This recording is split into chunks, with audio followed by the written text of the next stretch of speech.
So, itong Bacoor really going through a lot of tests early on in this season as Montuano gets another N1 opportunity.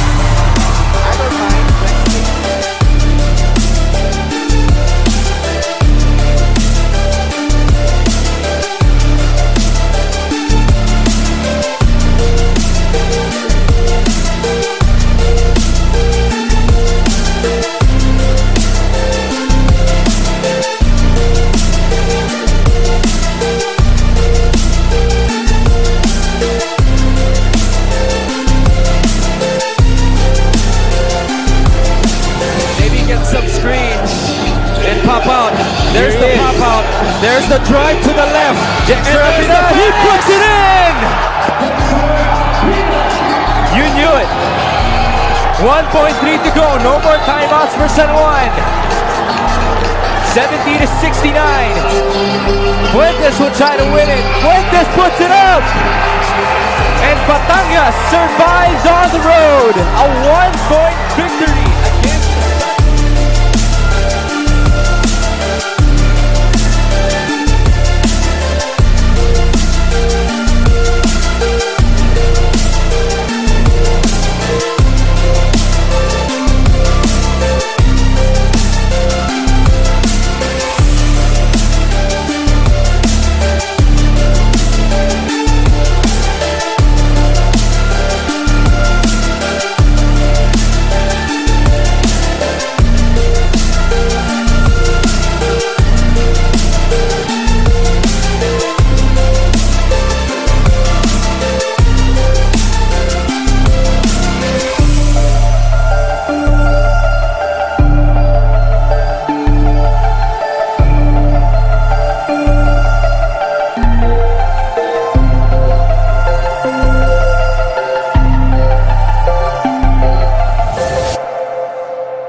Northern Division have started their game ones in their division. Today, we finished the game ones of the Southern Division dito sa Maharlika Pilipinas Basketball League. This is the playoffs, ladies and gentlemen, and we are now coming to you live from the Batangas City Coliseum in the beautiful province of Batangas, a province that has good food, good views, but overall, good basketball action. Mark Montuano trying to lead the Bacoor City Strikers over the home squad, Cedric Ablaza and the Batangas City Embassy Chill. Earlier today, we saw the Sarangani Marlins lose to the Rizal Centro Mall Golden Coolers, but now we come to our match at hand, our main event dito sa ating Friday, the playoff doubleheader. The Bacoor City Strikers going up against the Batangas City Embassy Chill. Good evening, ladies and gentlemen. Javi Palanya joined by Coach JV Gayoso. Coach, we saw an anticlimactic first game earlier. What do you expect for this game? Well, a lot of surprises as well, no? But seeing these two teams, Batangas and Bacoor, it's a toss-up for me who's gonna take the ball game tonight. And then we also have the third member of our broadcast panel, Ms. Mika Abisamis, reporting from the sidelines. Mika, good evening. This crowd is definitely why we are here today. The fans are the heart and soul of this organization. We can definitely expect a loud and proud crowd here, not just from Batangas, but also from Bacoor, which is not so far away from here. Happy Coach JV. Thank you, Mika. We'll be hearing more from her as this game progresses. And of course, we'll also be live on 1PH as well as on the Signal Play app and of course on our Facebook and YouTube channels. Mika was mentioning the crowd is the heart and soul of this Batangas City team. We're hearing it right now at this very moment, Coach JB. Oo, busog sa bulalo, dito bulahay. And before we get to you to live action here inside the Coliseum, tingnan naman na natin ang action sa ating mga social media happenings, mga shoutouts sa ating mga accounts. Charlotte Pascua says, Showtime, Kit Jimenez. We did see a lot of that earlier today. But Angela Power says, good luck, Kuya Idol. John Castillo Ambuluto playing for the Batangas City Embassy Chill. Galingin mo, Kuya. Oo, lahat talaga sumusuporta. Pinky Salvador Benedictos, good luck Bacoor Strikers. Picor Antioxidant. Wow, manalo. And Batangas, mag-champion tayo dyan, sabi ni Dervin M. Herrera. So tingnan natin kung anong team ang mananaig dito sa ating unang laro ng ating series na to. Pero tingnan muna natin ang ating playoff bracket where we mentioned the Northern Division already completed the game once. Let's look at the playoff bracket picture sa ating mga screens. Nueva Ecija got one up over Marikina. So did Pampanga, Pasig City, and San Juan. In Zamboanga, the Family's Brand Sardines won over the Muntinlupa Cagers, and the upset, the first upset that we've seen here in the playoffs, Bacolod winning over Gensan, and then kanina Sarangani losing to Rizal, the second upset. Tingnan natin if there's an upset in store for us in today's matchup. Talagang upset, because every time you lose, you're upset. Upset. Well, let's talk about the previous games of both squads. Unahin muna natin ang lower seed, ang Bacoor City Strikers. Actually, both teams are coming off a wins, but let's discuss the last victory of the Bacoor City Strikers. They won three of their last 4 games heading into the playoffs. Kaya tingnan natin if they could sustain the momentum going into this matchup. Well, here we see the previous game that they played, 68-73 favoring Bacoor with 38.2%. Mas mababa kaysa sa Imos, but 7 out of 2 from the 3 compared to 3 out of 20 lang para sa Imos. Laking bagay nun. Turnovers 11 for Bacoor, and capitalizing on points and turnovers is 12. 14 naman para sa Imos. Laking bagay din yun. Inside points 38-22 favoring Imos. At ang kagandahan nito, those stats alone should point out to Bacoor what they need to protect, the inside area, the painted area. Well, let's see if that matchup against their province rivals, the Imus City Bandera, set them up for this great matchup that they are facing right now against the number 2 seed in the south, the Batangas City MSCHL, who also won their last game. And itong Batangas, if Imus City won 3 of their last 4 games, Batangas lost 3 of their last 5 games. Ito naman sa Batangas, makikita namin 45% field goal shooting. Ang gagaling talaga mga shooters dito ng Batangas. 12 of 28 3-pointers. Assist-wise, 30 because they've got so much talent there that they can give that ball up. And bench scoring, like I said, the talent is there. Everybody put in by Coach Cholo can score.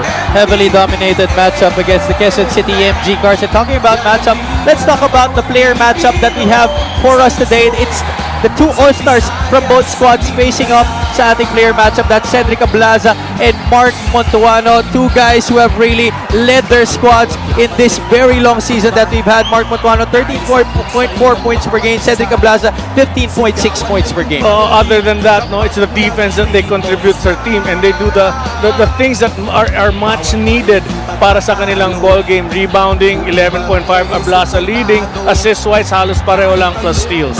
And we'd love to hear from both of these players. They are with Mika Abisamis at courtside. Mika, go ahead. Maraming salamat, and before we start the festivities, I am with 2 key players of this ball game, Cedric Ablaza and of course, Mark Montuano. Mark, napag-usapan natin kanina na medyo merong masakit sa tuhod mo.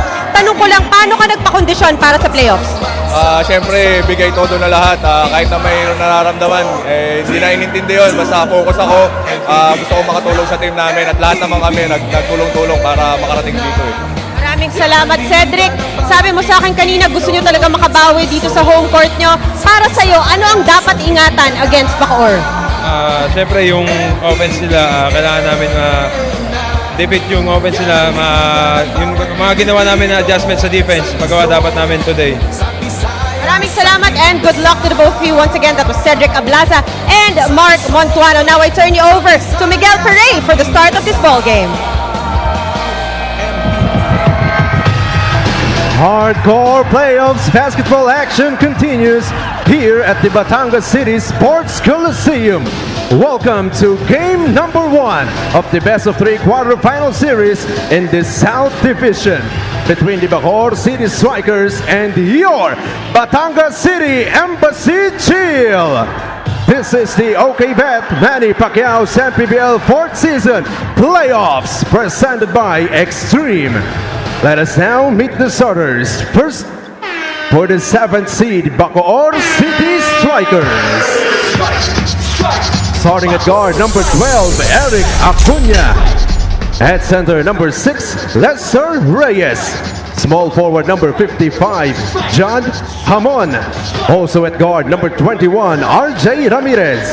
And at power forward, number 10, Mark Montuano. The head coach for Bacoor City Strikers is Willie Generalao. Assistant coaches, Aldrin Morante, Marlo Corpin, Allen Patrimonio, The Skyscraper, Marlo Aquino, and June Prodigalidad. Team consultant is Brian Aganus. Team manager and co-team owner is Mr. Dennis Abella. Assistant manager is Lawrence San Jose. Team owners are Honorable Mayor Strike B. Revilla and Miss Shay Kabat. Yeah.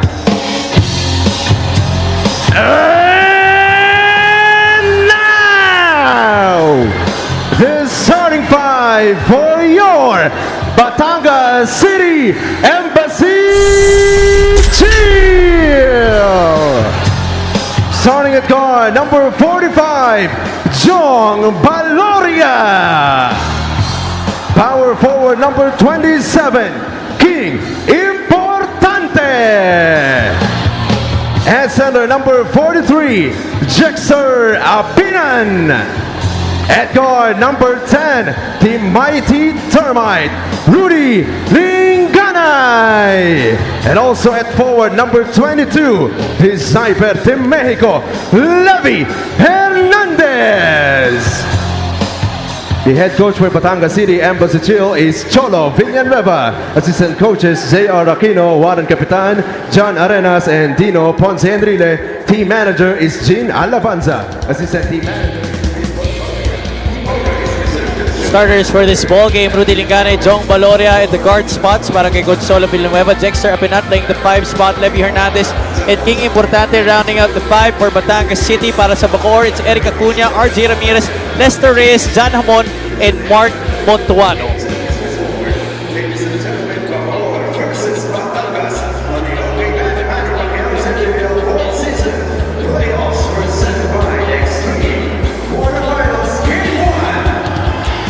And we are just about underway here. This is the second game of your Friday playoff doubleheader here at the Batangas City Coliseum. Abby Balana joined by JV Gayoso and Nika Abisamis at courtside. Bacoor, slight tweak to their starting lineup here, Coach. Well, yeah, actually I was surprised, but I noticed why like some players are there for defensive purposes. Ooh! Ramirez failing to convert on that fast break. Totka right there! I got it in! That's at the start of the game. Very start of the game. Lingana finds a seam in the defense and finishes with the left hand. This crowd is roaring right here inside the Batangas City Coliseum. First 2 points of Batangas and the fans go screaming. They've got all night to be yelling at their team. Etong Batangas Embassy Chill. Hamon forced to give it up. Montuano will take it from 3. That's long. Lingana gets the board. Baloria will not be shy. That's off to the left. Importante rose up for that offensive rebound, and there's going to be a push against Eric Acuña. Well, Importante got that ball because Reyes didn't really box out. And he should actually look first at the man going for the offensive rebound rather than looking for the ball to rebound that ball. Hernandez gets the inbound. Working against Hamon. That's good defense by Jan. Apinan, 8 on the shot clock. The spin. Kick out. Jong for 3. 0 out of 2 from downtown is Jong Baloria to start this game. I've seen that happen so many times. It misses first 2-3 shots and then he just goes berserk by hitting everything else. Very streaky shooter. That's Jong Baloria. Apinando gets the steal and he will finish for 2. Batangas off to a 4-0 start. Great timing by Apinan. Just, waiting for the ball to reach the ground. Then he makes that steal. Very tough once you release that ball. Acuña trying to set up Ramirez. Instead goes to Reyes, and Lester finishes with a point-blank shot. What a pass. Just threading to the needle to our open Reyes. Eric Acuña, one of the best passers in the league. 6.2 assists per ball game. Second only to Marcia Arellano. Well, in his game, he really looks to pass Apinan. Oh, almost. Oh, 2 guys not getting that ball. But finally, Hamon ends up with it. The strikers looking to push. Ramirez, tough shot. Challenged in midair. And he will get the foul. I think the teams that played tonight were watching the first couple of games of our playoffs and they know the running game is the biggest asset that all the teams need to actually implement in their games. Here we see the seal. Dexter Apinan finishing with the left hand. We've seen that a lot of times throughout his career, getting the steal and finishing on the other end. Ramirez, though, could not connect on the first try from the line. RJ Ramirez is an 84.4% free throw shooter this season. This free throw is brought to you by Extreme Appliances, ang subok at kompletong appliance brand ng Pilipinas. 4-3 is the count early on here. Batangas up by 1. Apinan locates Hernandez. Levy off the curl, gets it to go. Levy Hernandez is a type of shooter, even if his legs are off balance, as long as his arms are ready to shoot and he has that follow through, sure 2 points for him. This time though, he gets the pass inside the lane and lays it up and in. Back-to-back baskets for the Pampanga native. Ramirez bounces it off. Reyes could not connect. Ramirez short on the push shot. Hamon, one fake, one dribble. The shot doesn't go. Montuano offensive rebound, still no go. Gets the foul, gets the hoop, and the hit. Mark Montuano. Wow. Mark Montuano, beast inside. Relentless. Shot after shot. Sinakyan ka pa. 3 defenders there trying to challenge him, but still gets the 2 points. And he completes the 3-point play.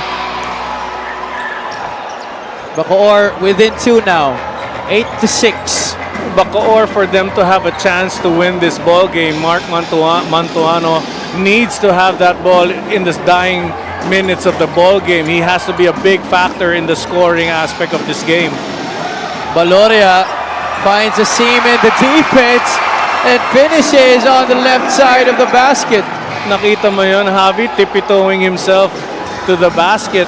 Great move by Baloria. Acuna calls out the play. Hand off to Ramirez. On over to Hamon. Picks up his dribble. Goes to RJ. 6 on the shot clock. 5. Reyes forced to hoist it up from 3. Way off.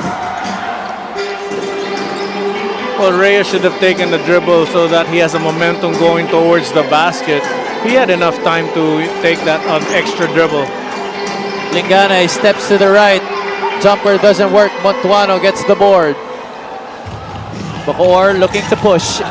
Crossover. Step back. Hamon. Right corner 3. Doesn't get the bounce. Batangas slowing things down here whenever they get the defensive rebound. Well, they've got material in their team that can actually post and go do that slow attack against Bacoor. Maganda, they mix things up. They run and they slow down the pace. That time though could not materialize. And here the strikers looking to get it back. Montuano finally gets it to go from downtown. His second attempt from the 3, 5 points, I believe, for Mark Montuano.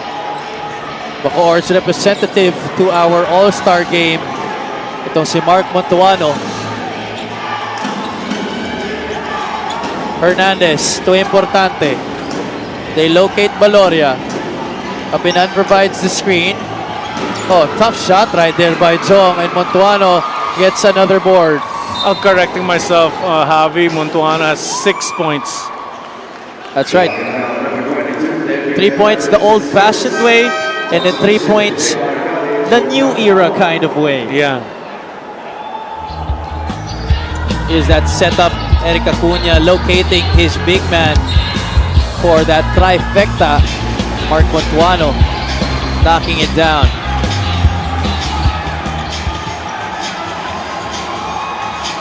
JR Galit is now in the game para kay Coach Willie Generalao.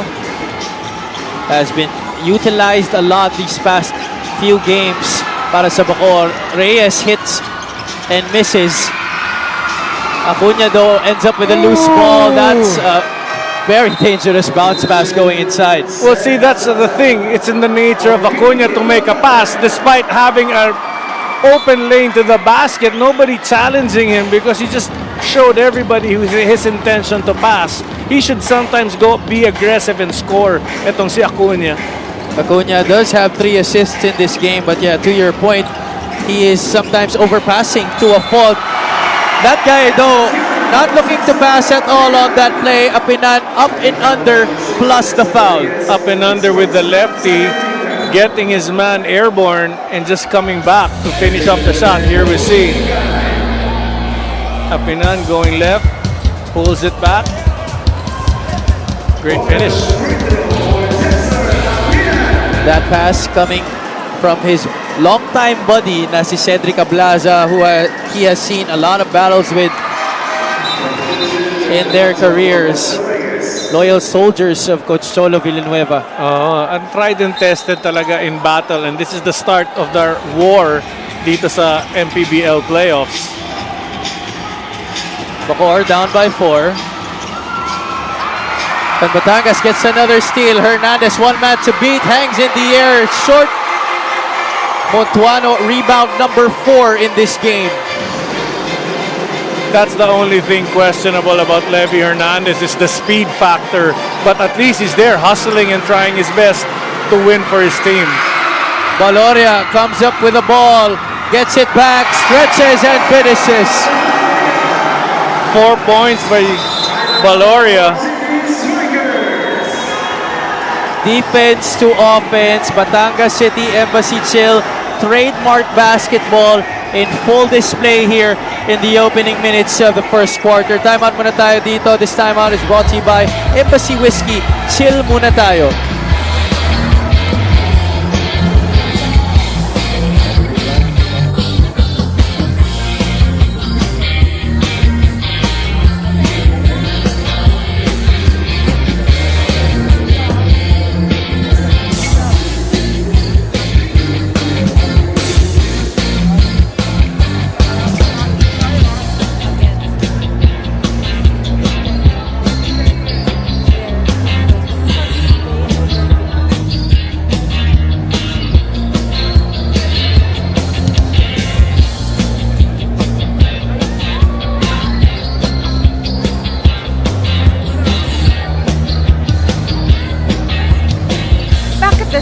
Batangas City Coliseum for your OK Bet Maharlika Pilipinas Basketball League.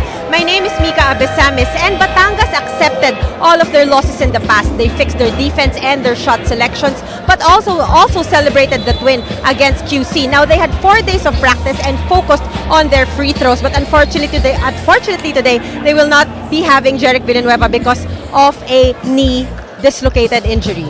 Javi, Coach JV. Thank you so Mika. much for that report, Mika. And that's another big blow to Batangas City in their cause in the postseason. But of course, Coach Cholo Villanueva, always someone who utilizes the whole of his squad to be able to create an impact dito sa mga laro nila. And here is a guy who has created a lot of impact. Dexter Apinan breaks free and finishes once again unmolested. But he'll be given a technical foul for, I believe, taunting is what they'll call it. Yeah, the tongue was out even before he went up for the shot. Let's look at that again. Here's the steal. Apinan telegraphing that pass perfectly. Taunting right there at Eric Acuna before he went up for that shot. Well, you know, these are the situations that could be avoided, but you know, you get carried away by everybody cheering and the opportunity to ridicule someone when you get a steal and a layup. This opens the window para sa Bacoor to try and create momentum for themselves, as Batangas has clearly dominated the past few possessions. You know, ang kagandaan ng ginagawa ng Batangas, I guess after the losses that they had, they learned that let's try to avoid setting the offense and run. Prevent the defense from setting up so that we can score, because they've got a lot of quick guys. Even their big men can run. And so maybe that's the advantage that they're looking at for this ball game. And Batangas City has sat on the #1 spot in the Southern Division for a huge majority of the time during the regular season before Zamboanga went up there and snatched it away from them. So I guess Coach Solo Villanueva very wary of his players getting into a sense of complacency. Oo nga. And makikita mo, lahat aggressive ngayon. You know, started the ball game, I was telling you that Batangas, they look kind of relaxed. But now they're just going all out. Oh, Jong Beloria gets hit on the head. I don't think masasaktan masyado yan. Oh, he has that mask to protect him from collisions like that. Remember, he injured his nose on this very floor during the earlier part of this season. I was covering that game. I think you and I were covering that game. Yes. So is that the Black Panther look? I guess so. Just in time for the showing of the new Black Panther movie. Ayun. So the warrior in Jong Baloria coming out tonight. Montuano, same spot, different result. Melencio, though, clears the offensive board, forces the issue, could not get it. Alonzo, emergency pass back to Ian. Still no goal. Chad gets another opportunity for the strikers. Well, the veteran guys of Bacoor just dominating on the offensive boards right now. Montuano, one fake to get his defender up. Misses badly. Ochea gets the rebound. Montuano was fading away when he was taking that shot, not the normal shot he would take that would go in.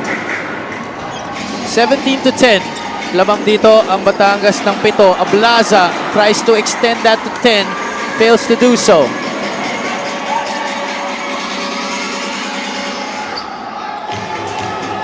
Pangilinan pops out. 3-point shot is long. Ablaza tries to bounce it off Montuano. But our referee pointing to the side of the blue shirts on this occasion. Mark Montuano continuously appealing his case to the refs, but to no appeal. Nakakatuwang tingnan yung mga veteran players just banging and, you know, trying to finish off this quarter. Ablaza passes up on the 3, challenges Alonzo's defense, and he will successfully fish that foul against Chad.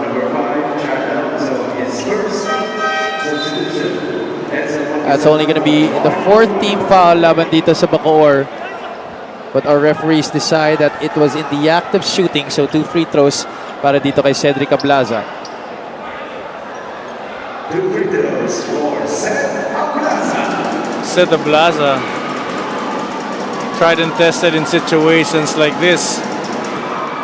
Sadly for me. Baka nag-warm up pa naman, Coach. Nag-warm up pa naman, but you know, I've seen this guy just 0 out of 2 ka na today, ah. 0 out of 2. That's why nga. I hope Monday when I come back, I'll do a better job at pointing things out. Ablaza, 67.9% from the free throw line this season. Mops both his charities. Melencio stopping and going. Alonzo got away with the travel there. Kicks it out. Galit, that's his shot. In and out. Ablaza atones for his misses and gets the rebound. Well, right now, itong Batangas is just all 5 guys on defense are just inside the painted area. They're not really showing respect to any outside shooter of Bacoor. Ochea, one fake, too strong. one dribble, at pull-up is strong. Melencio pushes it up. Galit back to Ian. He looks at the clock. Mag-isa, trying to force that one. Doesn't get it to go. 6 seconds remaining in the first. Does De La Virgen know it? 2 seconds. Oh! Kisses it off the glass. Yun ang fall-away shot. He just falls after letting that ball go. MJ De La Virgen walking up that basketball like he didn't know how much time was left. But in fact, he did know how much time was in full knowledge of the game clock. Getting it at just in time to kiss it off the glass for 2 points. Well, even in that replay, you can see Mag-isa's hands were up, but not actually challenging the shot. It was just up. And these are the things that players need to understand. Mark Yee is a great example of challenging shots. And that push shot gives Batangas a 9-point lead heading into the second quarter. We'll be back.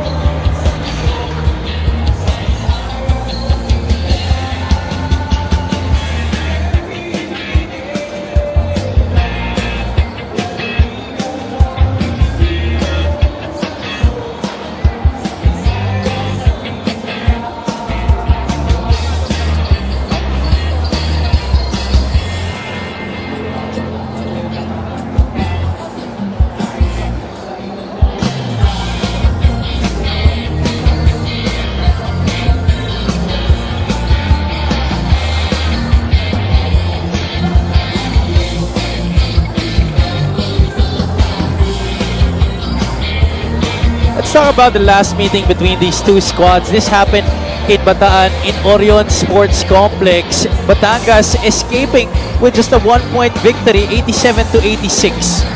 Makikita natin yung percentage of field goals. Close no, lamang na ng konti ang Batangas. It's the rebounding story, 63-53 favoring itong Batangas City. 25 offensive rebounds, points in the paint, 42-26. Bacoor has done a better job actually tonight covering that paint, and bench scoring 59-34. Deep bench talaga itong Batangas City. What I want to point out, Javi, yung possession ng Bacoor, they had 17 possessions and they scored 3 times. Habang ang Batangas, 10 possessions and they scored 8 times. So it's not the quantity, but the quality. The quality, 3 of 17 possessions, that's tough for Bacoor. Let's see if they can improve on that in this second quarter. Pangilinan, specialty of the house on the way and through. 4 points for Pangilinan, and that looked like a better shot for him. Was able to turn his lower body facing the basket. And that guy has range when it comes to outside shooting. Itong si Pangilinan. He definitely has. They force a stop here talking about Bacoor. First quarter field goal story on your screens. Ito na nga yung sinasabi mo, Coach. Only 3 out of 20 for the Strikers and 9 out of 19 for the Batangas City Embassy Chill. A lot of those 19 attempts coming from second chance opportunities. Second chance opportunities talaga. Fast break points. Nakita natin Batangas, 8 na compared to Bacoor dun sa first quarter natin. And Bacoor had 6 turnovers. It's something that need to lessen. 6-point lead here para sa Batangas City. 19-13. But this is the storm that, Bacoor, I'm sure, expected from Batangas, the Batangas team. Oh, Mag-isa had himself free, but opted to pass. If Mag-isa turned around, he'd see a clear path to the basket. Miscommunication right there between Edsel Mag-isa and Ian Melencio. Instead, Batangas will have a chance, another crack at extending this lead. De La Virgen will not hesitate. Back irons that 3. Offensive rebound to Blaza. Just inside the arc. Too strong. That's going to be a loose ball foul against a white shirt. It appears to be Mark Pangilinan. Well, the Bacoor team are now playing a zone defense. And Pangilinan was actually just preventing the guy from entering, but a holding call was made against him. The Strikers complete the steal off the baseline inbound. Ramirez working against Cruz. He has the speed advantage. Kick out Alonzo. Late pass, late recognition to Edsel Mag-isa, resulting into another turnover, the 9th of the game for the Strikers. Yeah, Edsel had himself free earlier before Chad Alonso got that pass made to him. Ooh! That's a walk against MJ De La Virgen. De La Virgen, very tentative. He saw a teammate open, hesitated, called for the travel.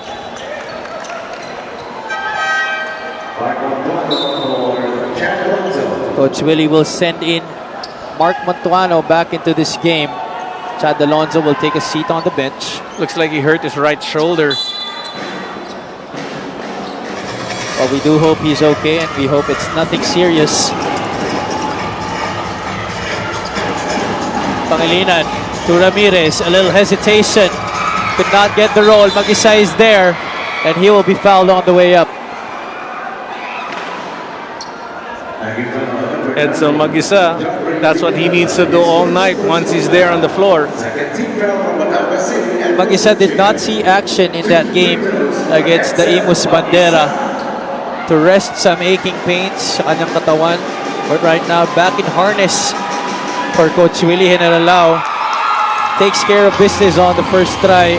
How important is the big man rotation in the postseason, Coach JB? Well, laking bagay yan, because they're the ones who push and shove all night long. And the thing is, it won't just last all night long because they've got several more games to do a lot of pushing.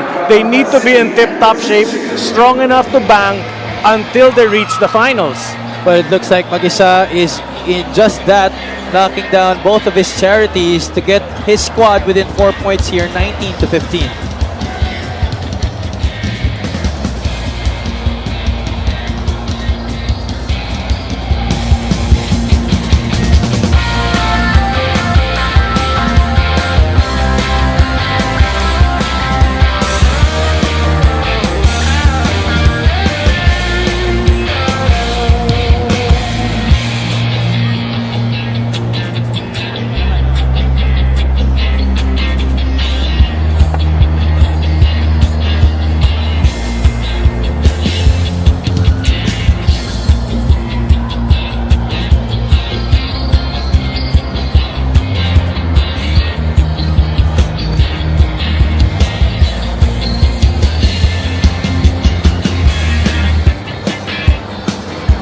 You're looking at the league leaders in terms of defensive rebounds. At the top of that list is Batangas City, Cedric Ablaza, 7.9 defensive rebounds per game. Not far behind is Marquis, 7.8. And you'll be surprised, Harold Arboleda, third. And Harold Arboleda isn't even a big man, but he's a smart player and he knows how to position himself, and that's why he's third on our list. And aren't you surprised to see Kit Jimenez on that list, Coach? He's number 5, 6.9 defensive rebounds per game. He is the only guard on that list. And that shows a lot, and says a lot because he doesn't only score, he does the intangibles, rebounding, assists, and plays defense. Let's hope that the Sarangani Marlins and Kit Jimenez can bounce back from that vicious loss that they had earlier today against the number 6 Rizal Golden Coolers. Hernandez, left corner 3 is good.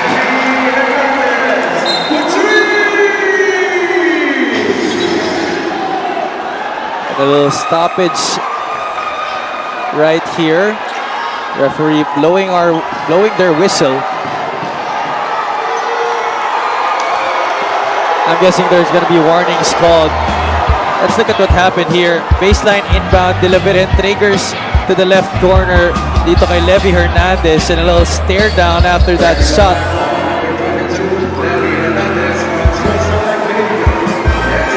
And true enough, he will be given a technical foul. Itong si Levy Hernandez. Masyadong mainit mga players natin. Yan ang nagagawa ng playoff intensity, playoff games dito sa Mpbl. And just when you thought action was already very intense during our regular season, you ain't seen nothing yet, Mpbl fans. This playoffs, you are in for so much more. Oo nga, everything is unexpected, The games are unpredictable dito sa Mpbl. Nakakatuwang panoorin. Sometimes guys have great nights, sometimes they don't. Others step up. Ramirez, kick out Montuano. He likes that spot. Drains the shot from the perimeter. Quick catch and shoot by Montuano. 8 points. Ganun siya talaga nabubuhay. Those are his stomping grounds, that area inside the arc. Ablaza locates Villanueva back door. There's going to be a foul. Well, or just a tap out of bounds. It's going to be a baseline out of bounds play here for the blue shirts. Nakakatuwa. I'm actually watching Adretti Stevens and Levy Hernandez. They're just, exchanging pleasantries. And Levy Hernandez immediately hitting the floor. Long-time rivals yung dalawang yan. They saw each other in college. Of course, Dretty playing for Mapua while Levy starting it out for the Arellano University Chiefs. 3 on the shot clock here for Batangas City. Cruz had enough time, but Ablaza was there to get the mess and cleans it up. And after the shot went down, 2 bodies sprawled on the floor. One of them was Levy Hernandez. The other guy, I believe, was that man on your screens, Dretty Stevens. Yes, Andretti Stevens. You know, they were both. Well, one Andretti Stevens' job is to prevent Levy Hernandez from getting an offensive rebound. Levy Hernandez's job is to get a rebound any way he can. So when the two clash, sparks happen. So who do you think won the battle, Coach? Well, we'll see from the angle of the referee. Mark the 2 men on your screens. Nagbanggaan no? Parang Clash of the Titans. I would say a let go because Levy Hernandez is a tough guy. He won't just fall that easy. Well, so is Dretty. So is Steven. Yeah, Andretti Stevens. Yes. So for me, I'll let it go. Well, let's see what our But referees a call was will made. decide. Yeah, a call was made. So it's just tough to decide. Sometimes you have to let things happen, let them go, and just give them a warning. Ingat, ha? Nothing dirty. Just play on. Basket by Ablaza will count. And see, here's the funny thing. We just ended up ignoring Ablaza's shot. So, ganun katindi ang aksyon na nangyayari sa isang basketball court dito sa laro ng Mpbl. Yeah, Stevens and Hernandez just stole the thunder galing dito kay Sed Ablaza after that shot. At ayun na nga, narinig natin kay Miguel Perey that warnings will be meted on both Andretti Stevens and Levy Hernandez for faking a foul. There you go. See, let go sana, but yan, maganda rin na warning would be given. Great call, ref. Stevens taking it all by himself. He will miss. Almost throws the ball away, but Batangas will retain possession. The Blue Shirts still lead here, now by 6 points, 24-18. John Ray Villanueva gets it to Ablaza, working on Montuano. The handoff goes to Villanueva. John Ray back to Cedric. Has not enough time to work, and they will turn the leather over. Great stop there by Bacoor. Andretti Stevens doing a great job at preventing Levy Hernandez from receiving that pass, and everybody else extending, helping out. Mark Montuano sagging, closing gaps. Great D by Bacoor. The Strikers now with possession once again. Ramirez is joined by Melencio, Mag-isa, Montuano, and Andretti Stevens. It has been a very slow second quarter. Stevens rains it down from three-point country, something that he is not usually seen doing. Ito si Andretti Stevens. Oo, pati ako na-shock ako. Tumira sa ng tres. Magagalit na rin niya. Ma'am Ives, good evening po sa inyo. First basket of the game for the former Mapua Cardinal. Meanwhile, foul was called on the drive nito ni Cedric Ablaza. Things are getting a lot chippy in this second period. Here's that three-point shot. Despite the hand all over there by MJ De La Virgen. I need to correct myself. Ma'am pala niya. Ma'am Ames, good evening sa inyo.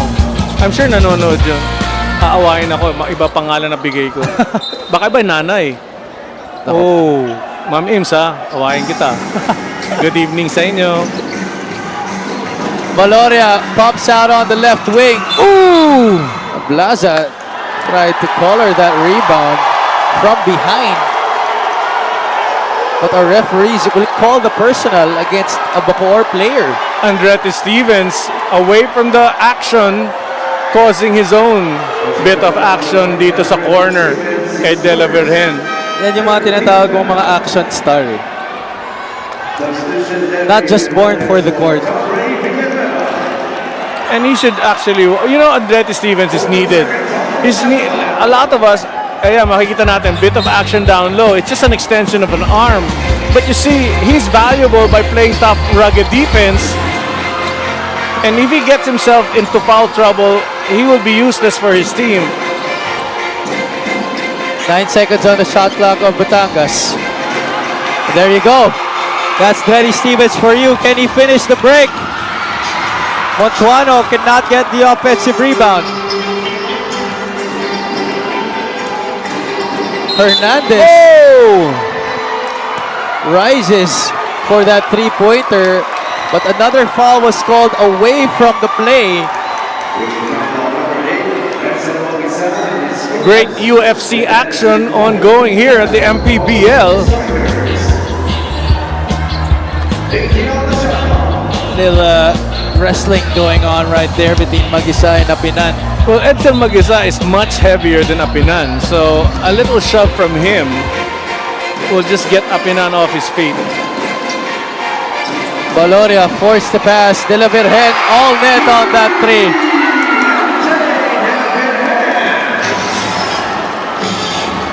Bacoor quickly on the other side. Batangas City is there to defend. Moralde making his debut in this match. Stevens, the leaner. 5 straight points for Andretti Stevens. 5 straight points for him. And how does he get his points? By being aggressive. You know what? Everybody knows he's physical on defense, and that's the reason why he is intimidating when he attacks going to the basket, because they're afraid an arm or an elbow might go their way. Oh, that just rims out para sa Batangas City, but Jong Valoria is there for a second serving. Short on that try. The Strikers defensive board. This is a different kind of exciting ball game. Earlier it was fast-paced. This one is just slow and highly physical. Or seeing different contrasting kinds of playoff basketball today at the Batangas City Coliseum. We bring you this epic move of the game in partnership with OKBet. Own the win. Andretti Stevens getting points 4 and 5 on that leaner. Yan ang going strong to the basket. Bangga muna, tangay mo yung defense, and finish the shot. You think that's a move that kids nowadays tend to forget to practice? Well, because a lot of them are afraid to get hit. Then again, the body style of the youth of today, you multiply yung energy and yung muscle, they could get hurt. Unlike Andretti Stevens, he knows how to really bang before making that shot. Experience na ang tangay niya. This free throw by Dave Moralde is brought to you by Extreme Appliances, ang subok at kumpletong appliance brand ng Pilipinas. He rattles the second one in after missing the first. He's an 82.6% free throw shooter this season. King Destacamento coming in for Edson Mag-isa. Now we have a quick, high-leaping, very active player in Destacamento. And he seems to be, at least for the build, a younger version of a Dexter Apinan. Yes, true enough. Actually, I was comparing the two. And here they are battling for the board. Apinando getting the better of that matchup.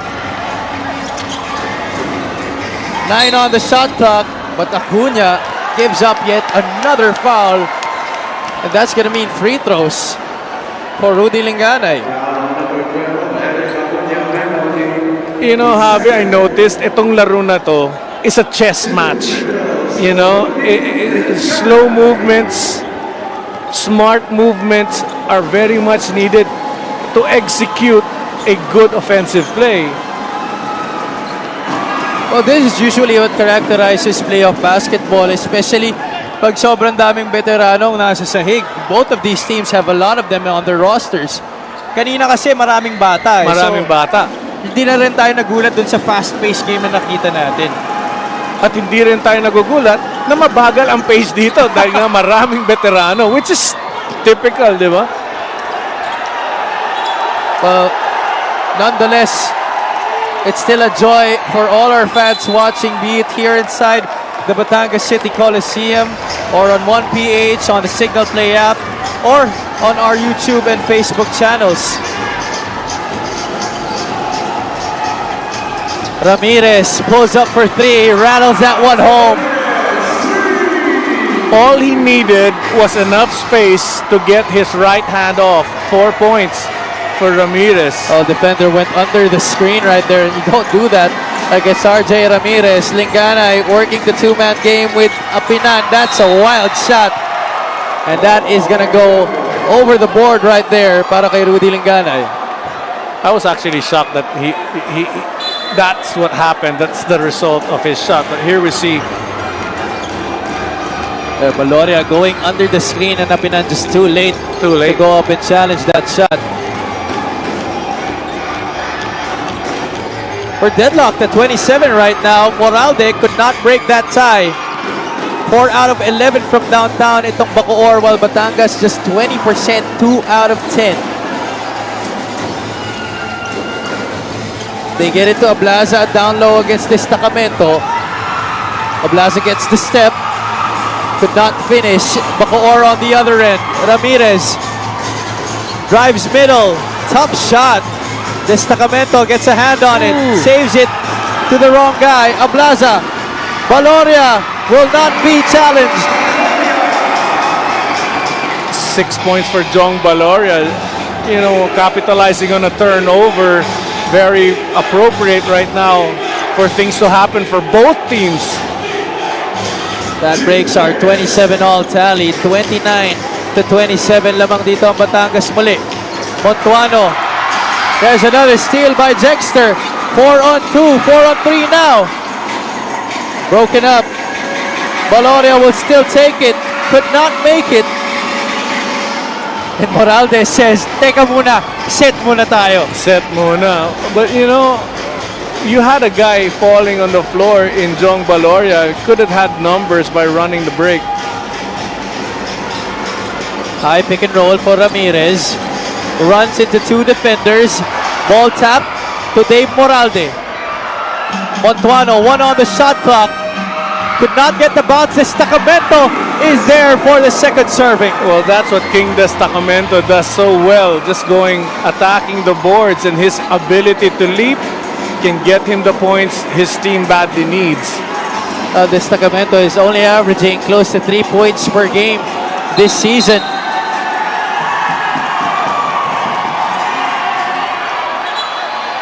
And a striker is down on the floor. This looks to be Dave Moralde. Levy Hernandez trying to plead to our Supreme Court there. Pero siyempre, alam naman natin, pag tinawag na yung foul, hindi na yan mare-reverse. Hindi na talaga. Pero pag-aaralan pa yata ng mga referees kung ano ang aktual na ibibigay na tawag. Watch Hernandez and Moralde. Nag-good evening ng konti bago pumasok si Dave Moralde dun sa pinto nito ni Levy Hernandez. Well, it's a domino effect coming off a pick. The person setting the pick, the person guarding the shooter, and the shooter getting hit as well. So there you go. Our referees have decided that it's going to be an offensive foul laban dito kay Levy Hernandez.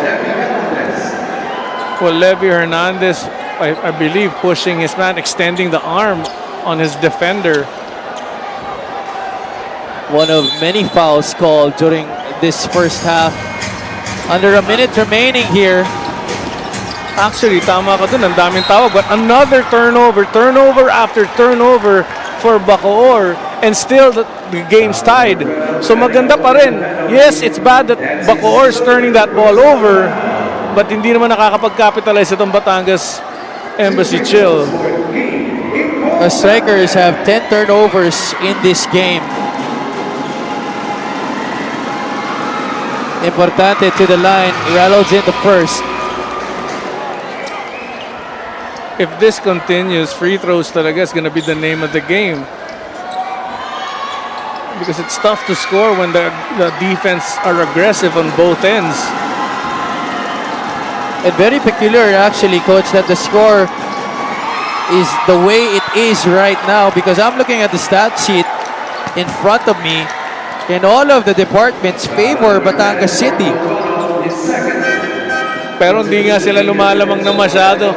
And the thing is, every possession umaabot last few seconds of the, unless it's a fast break, of course. But other than that, they're setting it, compared to the first game, they really have slowed down. Nakita nga natin itong Bacoor have been, trying to set their offense. The one thing that is working for the strikers is the free throw shooting. They're 70%, 7 out of 10, while only limiting the blue shirts to just 2 out of 7, make that 2 out of 8 from the charity stripe in this game.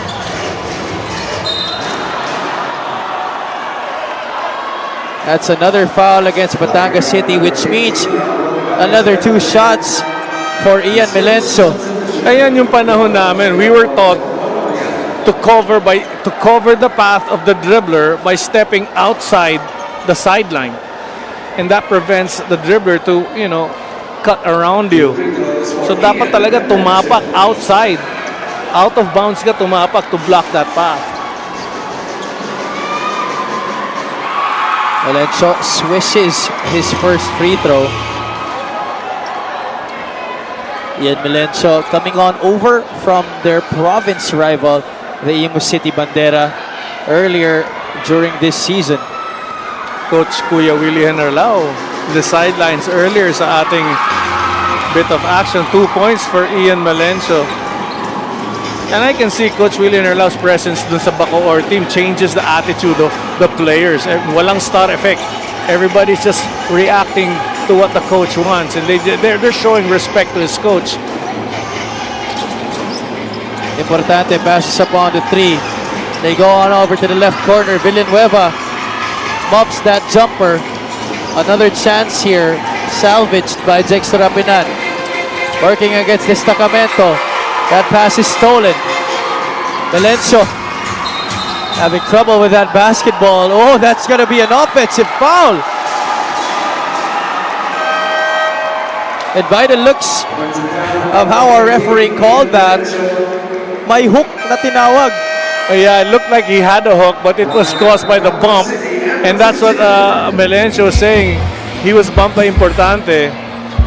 And then he hooks his arm around yun, kitang-kita, para lang to get advantage on the path to the basket.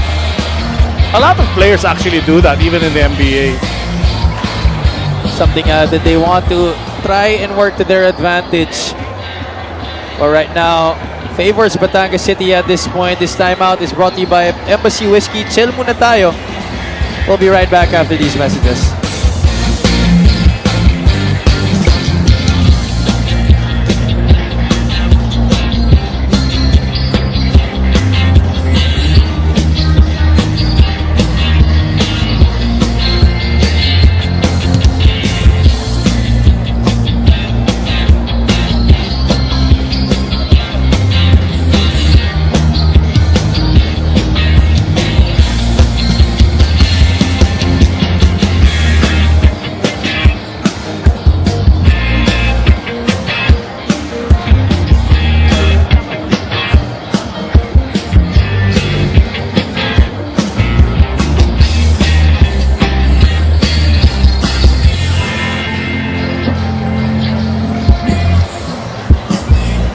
You're looking at our Mpbl VIPs, Security Head Rudy Distrito, Operations Head Boss Emer Oreta, Captain Marbel, our beloved Commissioner Kenneth Doremdes, Executive Officer Joe Ramos, and our Marketing Officer Seth Hamora, all in attendance for our Friday playoff doubleheader dito sa Batangas City Sports Coliseum.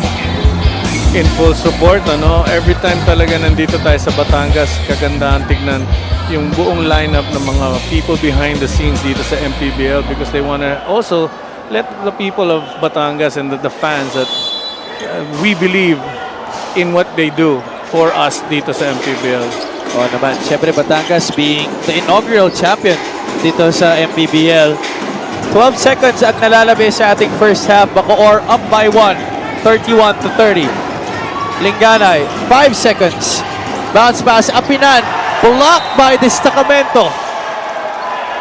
Wow. Biglang out of the blue, nandun yung isang kamay extended ni King Destacamento. Great timing, no foul called. Clear block on the ball. Watch Ramirez and Valoria getting at it just before the official gives the ball to Rudy Linganay for that baseline inbound.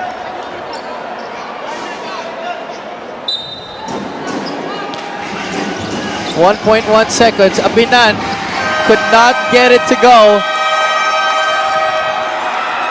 And that marks the end of the first 20 minutes of action where the Bacoor City Strikers find themselves on top by 1 against the Batangas City Embassy Chill, who are in control of this game. And by the way, this is the home floor of the Embassy Chill. Yes, ayan, makikita mo Mark Montuano being a beast. Coach Willie, Coach Solo, everybody fascinated by the physicality ongoing dito sa ating UFC basketball games ng MPBL. We saw a frenetic pace dun sa ating first match between Sarangani and Rizal. Ngayon naman, sabi mo nga coach, it's been a chess match between these two squads. Bacoor 31, Batangas 30. We'll be back. Don't go away.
Coliseum for your OK Bet Maharlika Pilipinas Basketball League.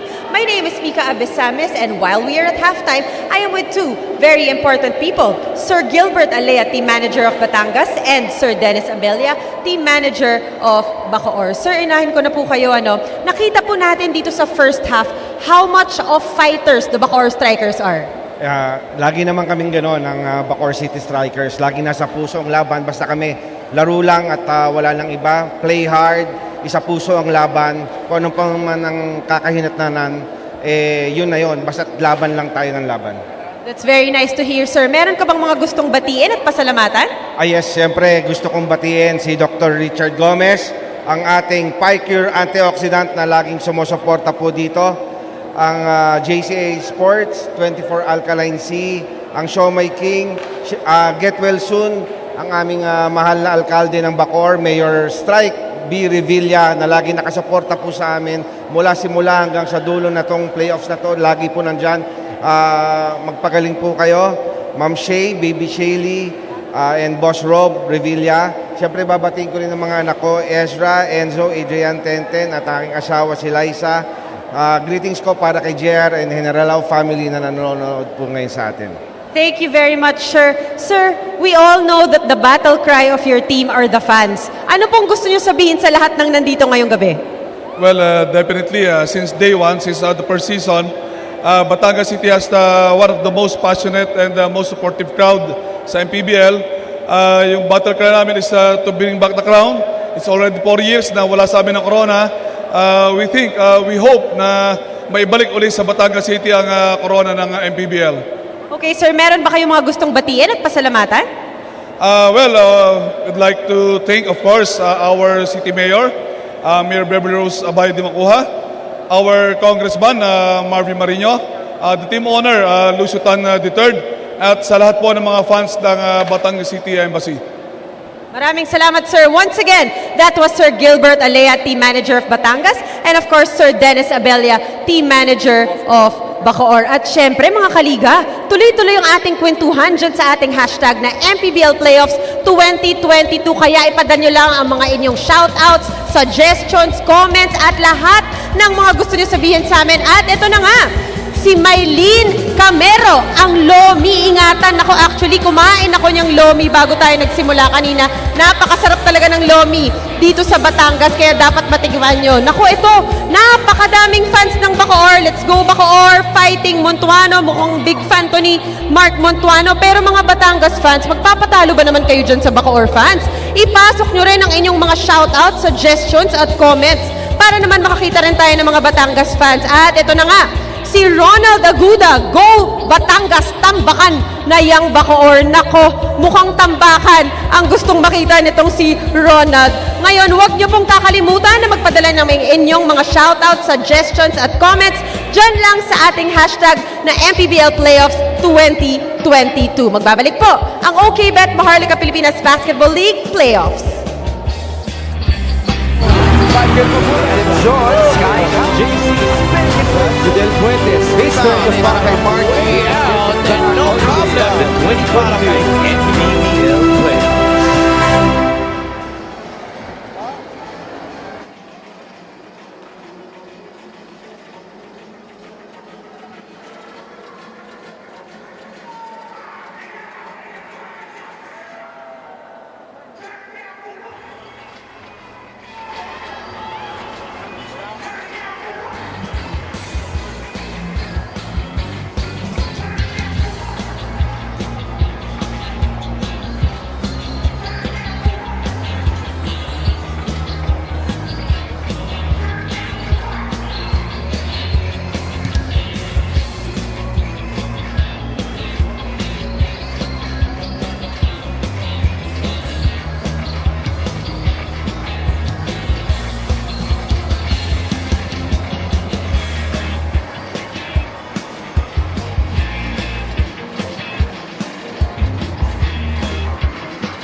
Halftime here between the Bacoor City Strikers and the Batangas City Embassy Chill here at the home court of the Batangas City Embassy Chill dito sa Batangas City Coliseum. But they find themselves down by a solitary point here, 31-30. But they did have the lead for all but 3 minutes of that first half, Coach JB. But that Strikers went on a good run towards the end of that second quarter to finish on top, 31-30. Well, yes, they did. They did have a run, but ito turnover situation just, was not. Later on, we'll point out the turnover situation. Kaya medyo sumama talaga ang laro ng both teams. But aside from that, both teams right now should enter the second half and stop being physical.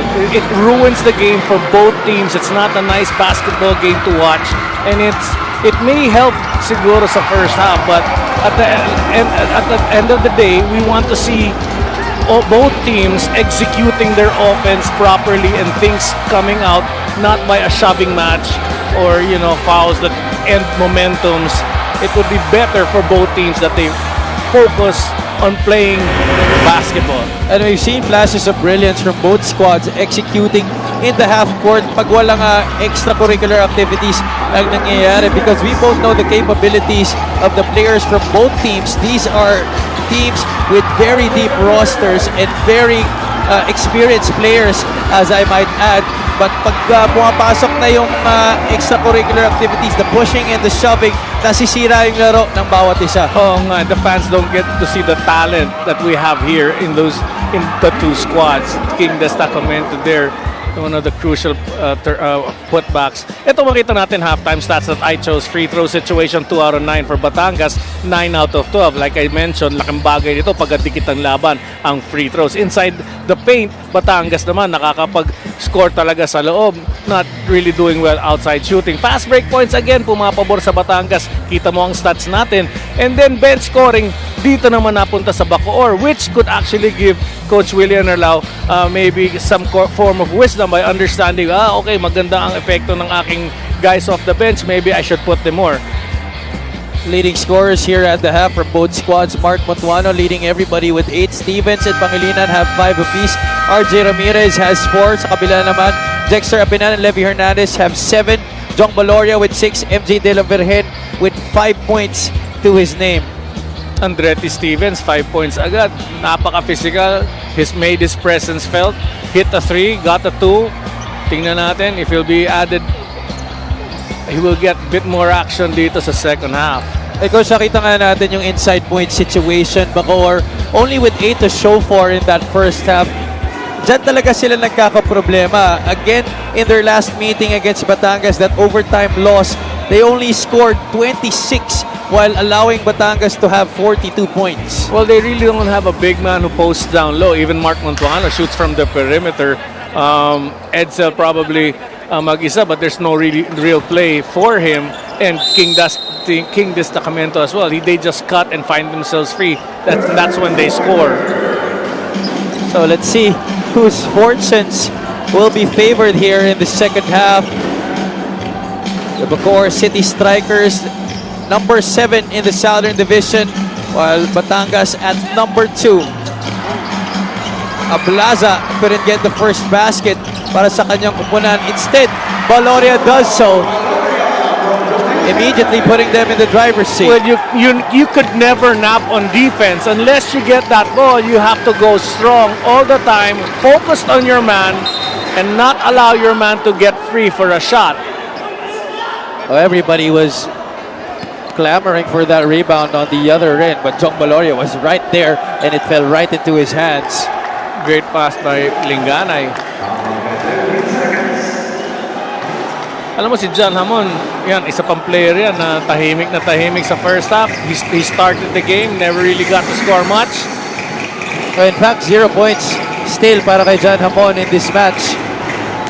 Reyes posting up Ablaza. There's that hook shot that he likes, in and out. Linganay calling the shots here for the blue shirts. Pick and roll on the right wing. Kick out, send Ablaza. Melencio, defensive rebound. I'm surprised, Javi. They're both setting up their offense. Nobody's attacking. It's the start of the third quarter. Nobody's running for a fast break. I mean, ruin the matchups. When you start fast, John Hamon scoring now, but when you run that ball, there's a tendency to have mismatches because somebody's going to cover a man that they're not accustomed to covering, guarding at that situation. And that's a big reason why Batangas was ahead for most part of that first half. They had 10 fast break points as against just 1 for Bacoor. And then suddenly they slowed down. Yeah, they succumbed to the pace that Bacoor wanted them to play. And right now it has just been head-to-head. We bring you this epic move of the game in partnership with OKBet. Own the win. First 2 points of the ball game coming from John Hamon. Manufacturing that one against the defense. Oh, Blaza has been struggling from the free throw line in this game. I noticed even our prior game, everybody shooting at that side of the basket. They're just having difficulties putting that ball in. May takip. Oh, Blaza still has yet to make his mark from the 15-foot line in this match. Well, yun talaga problema natin, free throw situations. Bacoor up by 1, 33-32. Almost 2 minutes into the third. Melenso. Pull up is pure. Pretty looking jump shot right there galing kay Ian Melencio. Oh, 4 points. You know, it's tough to defend him because if you come close to him, he'll penetrate and leave you with this first step. If you give him space, he'll elevate and take that shot. Oh, perfect bounce pass right there. Linganay to Jexter Rapinan. And here he is with a steal. Leaves it. Olivares. Too strong. Apinan battles for the board. Gets the 2. Apinan just using his experience, not really shoving a guy, but just leaning onto him so that his defender can't rebound. Oh! Apinan, 11.6 rebounds and 3 assists in this game. The counter steal though, resulting in 2 points galing dito kay Lester Reyes. Neck and neck we go here, 37-36. Two-man game, Linganay Apinan worked earlier. Oh, little fake off the dribble. Ablaza kick out Olivares. He likes that corner shot. Ball will stay with Batangas City. Well, Ramirez was trying to convince the referees that last touch was on Batangas. There's that offensive rebound and putback by Jexter Apinan, one of the many putbacks that he's had in this game. And on the other end, Lester Reyes getting those 2 points back. Olivares with 5 on the clock. Ablaza, short. Said Ablaza has struggled mightily in this game. And you can't say it's playoff jitters because this guy's been there, he's been playing long since the first half. He's an experienced player. Ooh! Block right there on that jumper by John Hamon, Jong Baloria.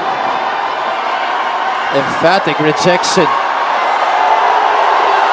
The headband versus the mask. And John Hamon is just inviting the crowd here. Oh, great block there. Pero makikita natin, sa replay natin, naputo. Oh, what a move. Oh! Nifty fake right there by Melencio, could not finish the play. Linganay asking for the screen, gets it. Push shot is good. Rudy Linganay, his earlier two-man game move with Apinan gave him that shot right now. Nobody sagging, finding himself free and making the floater. Melencio trying to lose Ablaza. That's a tough pass. Cedric completes the turnover. Coach Willie Generalao cannot believe it.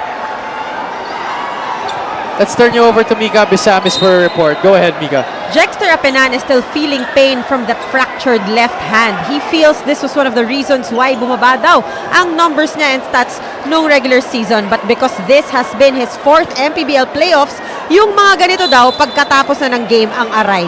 Have you, Coach JV? Thank you for that report, Mika. Thank you, Mika. Your thoughts on that, Coach JV? I'm sure you've battled 2 injuries sa mga laro throughout your career. I understand what he's saying because when I go home after covering an MPBL game, umaaray din ako.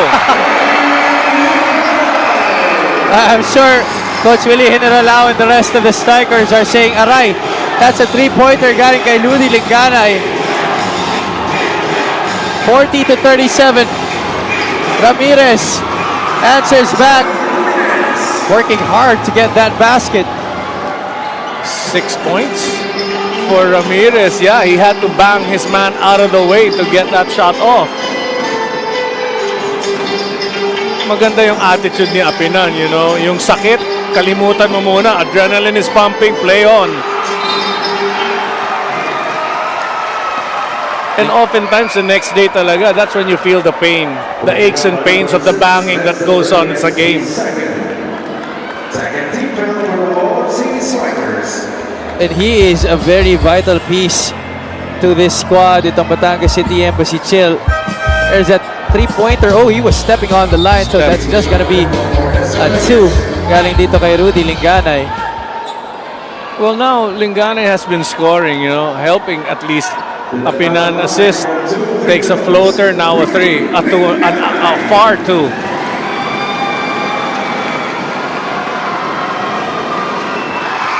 Linganay takes care of the first. Rudy Linganay is averaging 14 minutes and 30 seconds per game this season.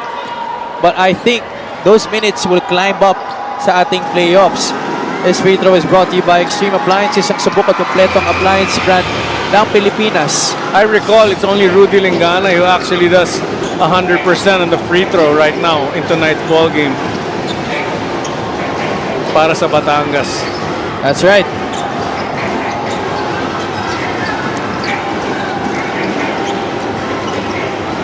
Hamon at the post. Oh, Linganay was lost in translation. But Batangas still get the stop here.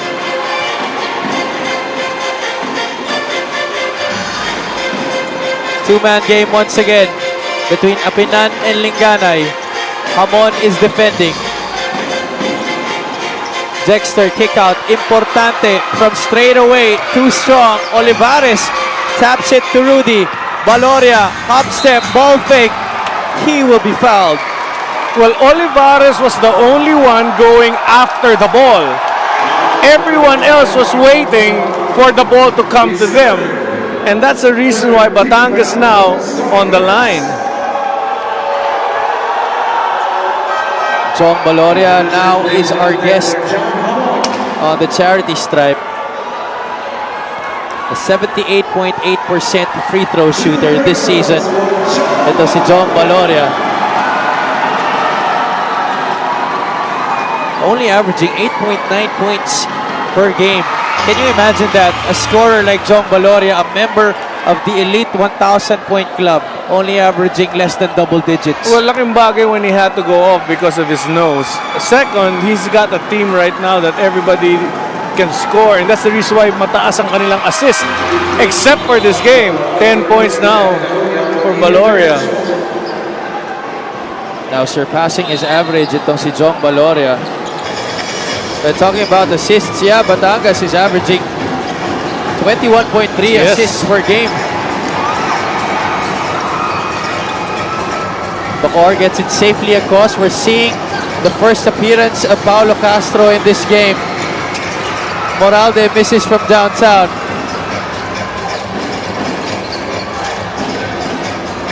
Moralde defending Linganay. Rudy trying to snake his way inside. Importante, the kick out. Olivares short. And again, another offensive rebound for Batangas. No second serving for the blue shirts. Bacoor looking at their options. So that's another turnover. Valoria uses his body. The tap. 2 points for Batangas City.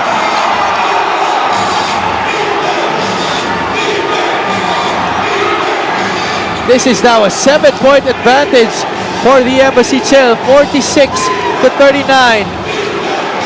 Bacoor looking in shambles right now. Castro blocked by Valoria. Another breakaway in the making. John Valoria for 2. 6 straight points coming from the former University of Perpetual Help Altas. Well, he started off with great defense, challenging the shot, getting the block, and runs the fast break. Rewarded with another 2 for Jong Valoria. Here he is leaning in, trying to use his body, but gets his own miss, tips in right back in, breaks away from the defense after the steal by his squad, and finishing with the offhand to give his team a 9-point advantage heading into this timeout. 2 minutes and 21 remaining in the third frame.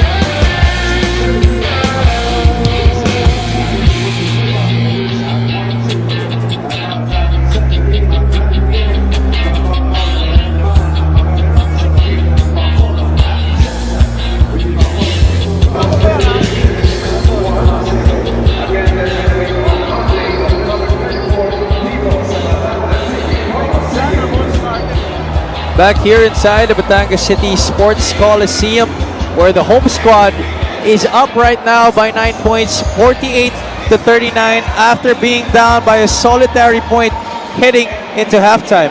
Well, ang laking bagay, the fast break, the turnovers and the fast break converting into Jong Valoria, 14 points, 6 of 13 field goals, 4 rebounds, and the hustle plays that he has contributed for his team. Marlo Aquino watching on the side. Hey, Marl. Well, what I want to point out is they have not been shooting well. 4 of 15 ang Bacoor sa 3-point shots. 2 of 16 naman sa Batangas. What would favor them both is just going for the fast break, 2 points, bring it in closer, go for layups, points in the paint. That's all you need to do to win this ball game, because the 3-point shot is not working for both teams. That's why the squad that is dominating those aforementioned categories, points inside the paint, 32 for Batangas compared to 14 for Bacoor, 14-1 in terms of fast break points advantage Batangas City. There's that foul given up by Jexer Apinan on King Destacamento. Well, King Destacamento, he needs to realize every time you put yourself, a big man, under the ring, there's a chance to prevent you from scoring. He should take off far from the ring, and don't put yourself near so you can have that extra step to elevate. And the Sacramento was hit in the head by Jexer Apinan as he went up for the shot. Our referees reviewing that sequence, trying to see if there will be any unsportsmanlike foul meted against Apinan. I don't think so. I honestly don't think so. Oh, it was a play going for the ball. Yes. But then again, sometimes it's not anymore the intention that you judge. Actually, most of the time, it's not the intention, but in fact, the action. Kung talagang nadehado yung offensive player. So let's see what our referees will decide on here. Just an ordinary foul laban dito kay Jexer Apinan. Well, regardless of the reaction of both coaches, with the call, the referees need to do their job and check the situation, just to, just to make sure that they make the right call on the play. Mark Cruz and MJ De La Virgen stepping back inside the playing court. We'd like to take this opportunity to give a shout out to Alan Gansoy, Manolet Munoz, and Joshua Palacio. Happy viewing to you all. Those of you who are watching on 1PH on the Signal Play app, and of course on our Facebook and YouTube channels. Thank you so much for joining us. Pangilinan steps in and sinks both free throws in the stead of King Destacamento. Ang laking bagay nun because Pangilinan is a great free throw shooter.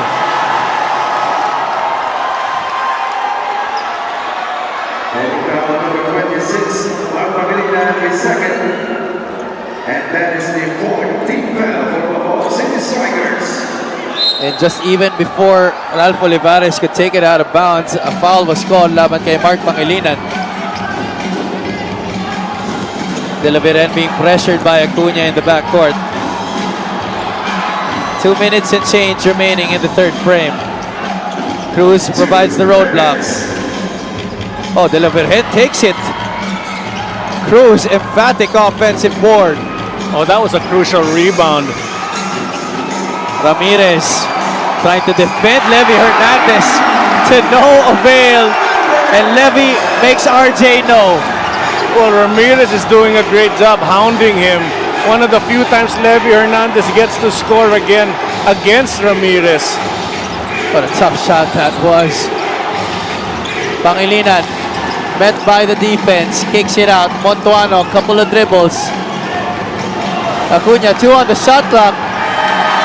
That's not enough time. That's a shot clock violation laban dito sa Bacoor. Turnover number 15. Well, Batangas there didn't stop defending, and every player of Bacoor who had possession of the ball, they were switching, they were extending, they kept harassing the players of Bacoor in that bit of action. Possession belongs once again to Batangas City. Cruz to De La Virgen. Oh, tough angle to work with right there for MJ.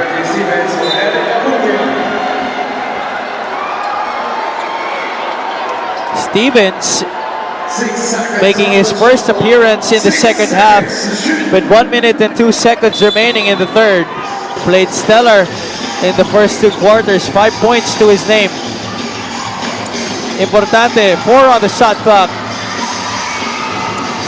Montuano gets the rebound.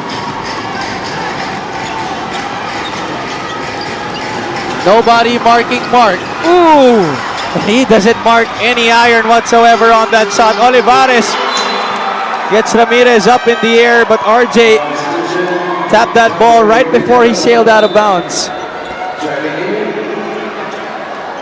I thought Olivares had an easy layup. If he had gone up, would have gotten a foul.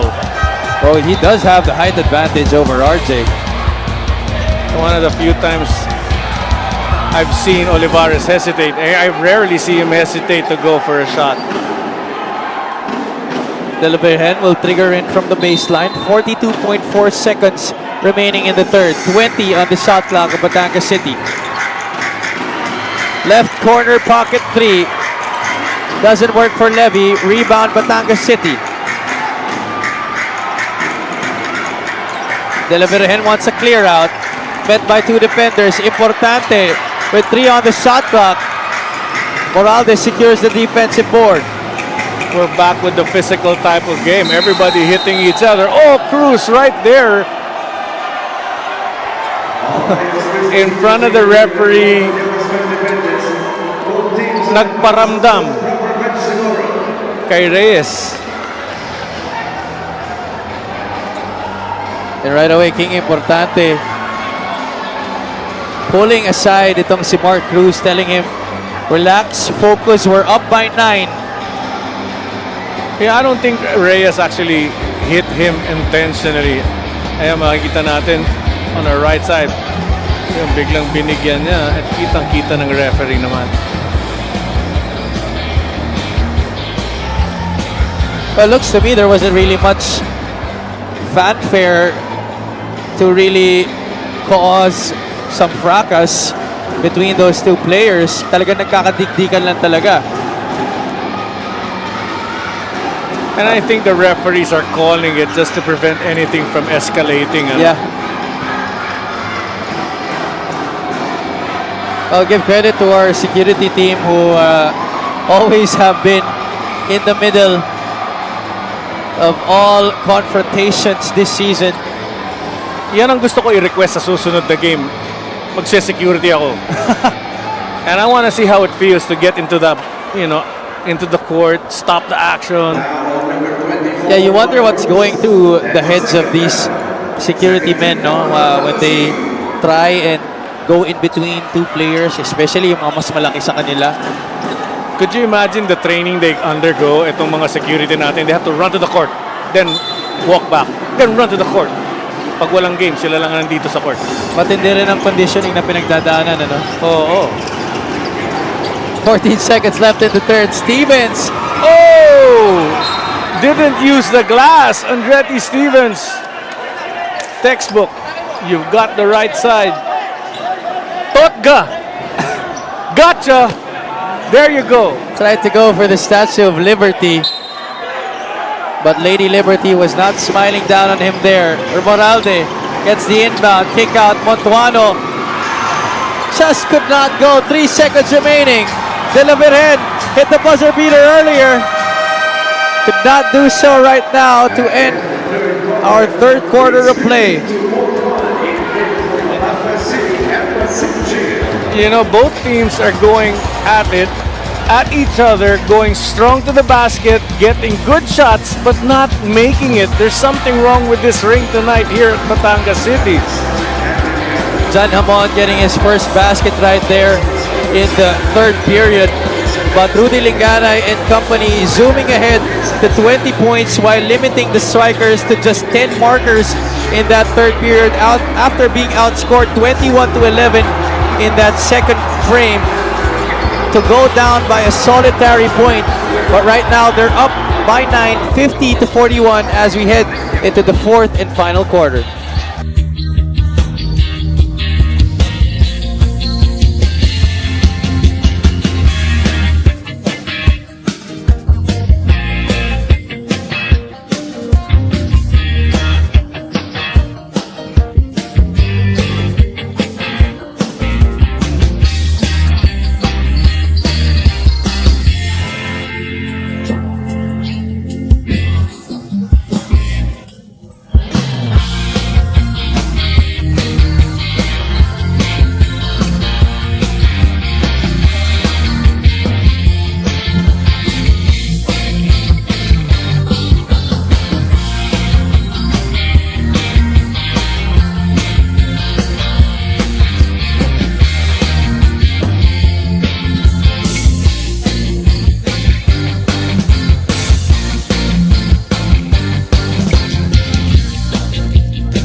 You're looking at the beautiful aerial view of the Batangas City Sports Complex. Swimming pool right there on your screens.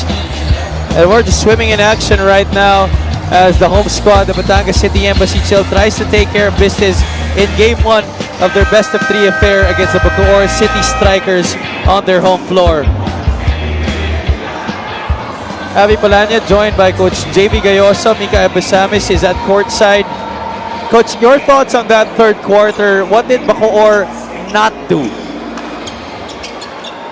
What should Bacoor not do? Turn the ball over. They should not play the game of Batangas. They should run their offense. They should not force the issue on their offense.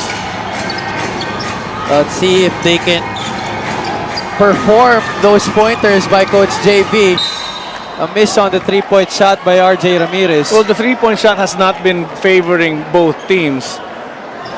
And that's the reason why they should take it in, because they're going to have to win a game by getting on the line. Free throws. They have to go strong. The three-point shot is not gonna bring you closer to Batangas. And right on cue, Dretty Stevens, it's like he heard you, coach. Right away, driving baseline, spinning to the middle, and getting a foul against Mark Cruz. Kailangan kasi may tapang kahabi para pumasok and, Andretti Stevens. Umaapaw ang tapang Oh, niya. naman, he has never been short of that all throughout his career. This free throw is brought to you by Extreme Appliances, ang subok at kompletong appliance brand ng Pilipinas. That though has been something he sometimes lacks, shooting from the line.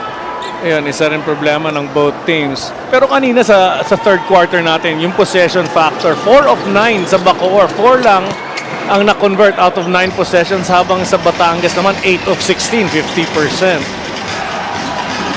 May quantity ka na nga, may quality ka pala. Yes. Villanueva short on that short stab. There's going to be a double foul called. Levi Hernandez nakahilata sa sahig.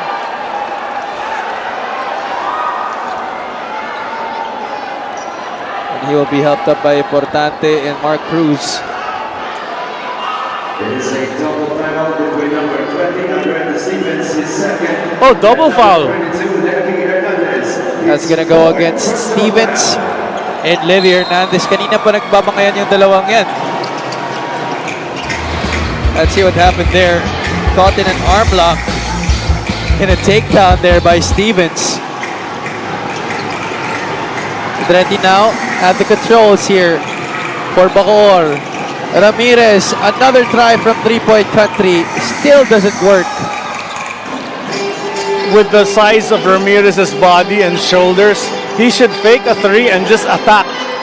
And he does have the athletic ability as well. Yes, he can actually, and he's done that earlier. He just out-muscles the person blocking his path. There you go. But no call was made. Not get that foul. Batangas. Villanueva. Drop pass, that's a dangerous one. Belenson, 2-on-2. Ramirez. Just enough break fluid to get a stop right there. Rise up and go for the basket. The three-point shot is not going to work for both teams tonight because the defense of both teams are just extremely aggressive. So you have to rush your shot to get a shot off, and the percentage goes down as you release. Batangas is 2 out of 20 from three-point country, while Bacoor is 4 out of 19. Well, free throw situation is what we mentioned all night long. And we miss another for Bacoor. That's now 11 out of 17 para sa strikers. Free throw shooting was a big part of how they were able to overcome that Batangas City advantage and take the lead going into the half. But they were facing the other side, and he misses a second chance to add to their score. I'm just frustrated because it's uncanny that you'd see them miss 2 shots.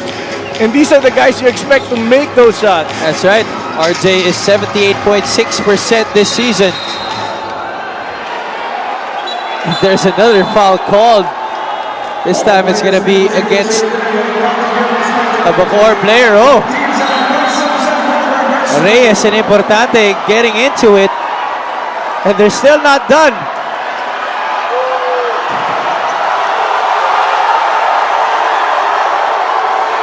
Reyes and Importante being separated by our security staff.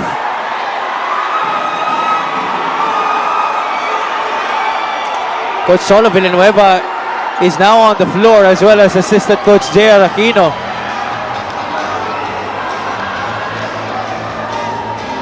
Well, I think a player fell on Cruz's leg and hyperextended the knee. That's how I see it to be really, how I think what happened sa situation. Coach Solo is pleading with our commissioner Kenneth Duremdes here. Our VFP is now on the floor to try and control this situation. Coach Willie Henalao is on the floor as well. On your screens, Lester Reyes.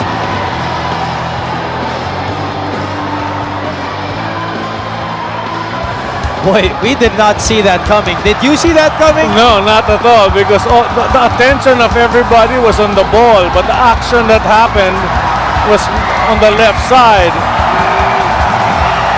And the crowd is now into it. Inside this venue, we also have Striker supporters in attendance, as they always have throughout this campaign. Oh, yun ang maganda dito sa Bacoor team. They have a bus that brings their Actually, fans. Coach, hanggang Jensen, umaabot sila. Yes, fully supported by management. Hats off to the Bacoor management for that. Pero a lot of other teams do it as well. Pero iba talaga ang Bacoor ever since day one of their participation here in the Mpbl. Batangas up by 9 points right now. We barely started this final quarter. 8 minutes and 10 seconds. And we're going to overtime on just deciding on this bit of action that occurred. See? Yeah, everybody up from their chairs, trying to look at that replay to try and decide what the right violations ang itatawag dito. Lester Reyes being shown on the screen, and the Batangas faithful really jeering at him. Coach Solo Villanueva, the usual stoic face that he usually puts on during games. Here's what happened. Notice the left side where Mark Cruz is. At dyan nahulog siya. He's now on the floor.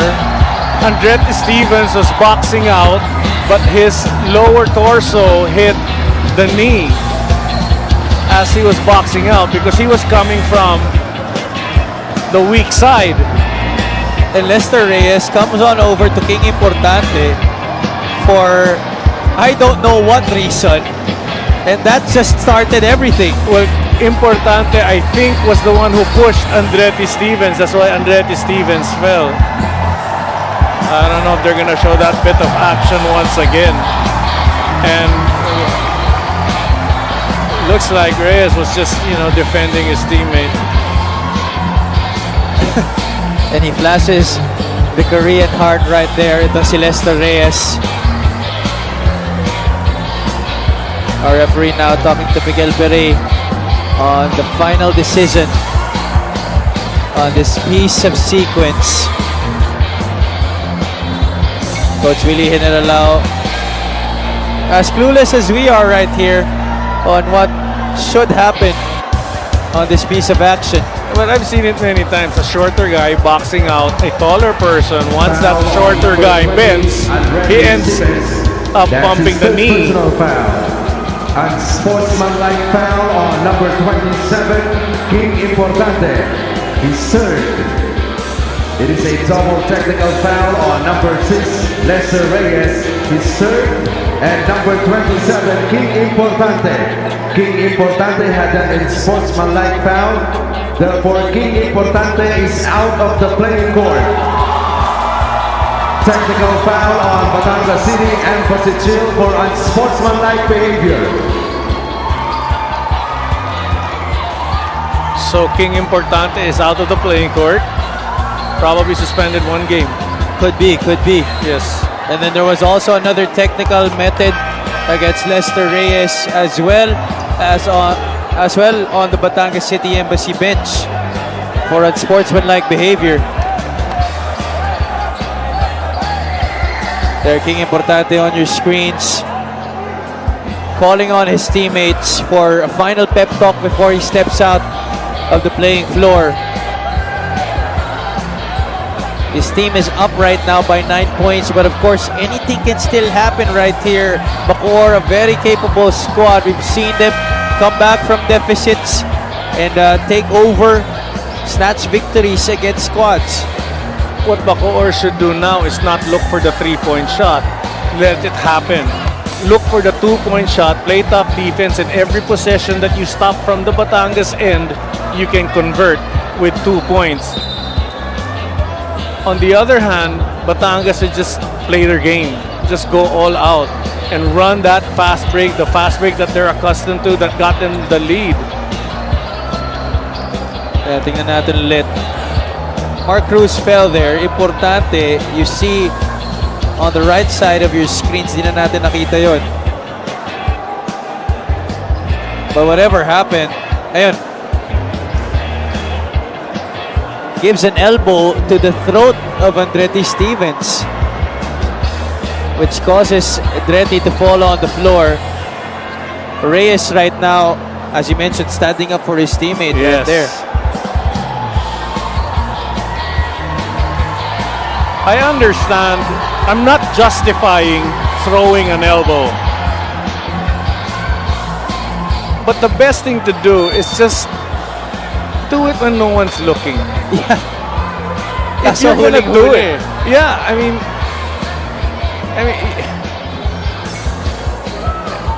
but better than that, just avoid. And it's funny that I would say that because in my career I threw a lot of elbows and I have to admit it, but I made sure that no one was looking.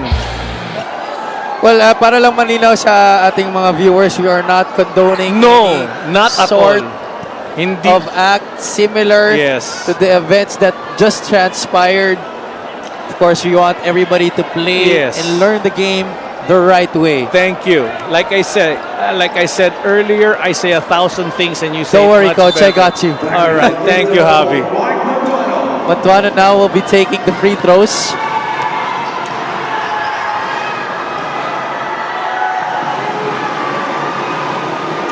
He gets the first. I'm surprised it went in because all night long it hasn't been going in for Bacoor. Well, medyo nakahinga na dito. So this will be the first of, I believe, 4 free throws para kay Mark Montuano. 2 for the... Oh, that's 1 for the technical free throw. And this is 2 kay Mark Pangilinan for the unsportsmanlike foul On Andretti. on Andret. Oh, no. On King Importante. Okay. Yeah, I mean, King Importante hitting Stephen Yeah. Andretti. Yes, okay. And they get ball possession. That's right. Oh! Pangilinan, another great shooter you wouldn't expect, miss a free throw. 2 out of 3 on that trip for the Strikers. This is a 7-point lead, 50-43. Melencio is joined by Pangilinan, Montuano, Mag-isa, and Ramirez. Ian is 3 for 3, short. Villanueva with the board. Solo Villanueva has MJ De La Virgen, Mark Cruz, Dexter Apinan, Chong Valoria, and John Ray Villanueva. Meanwhile, that guy, the smallest man on the floor right now, drains a 3-point shot. That's MJ De La Virgen. Well, De La Virgen stepped towards the basket when he made that shot, which I thought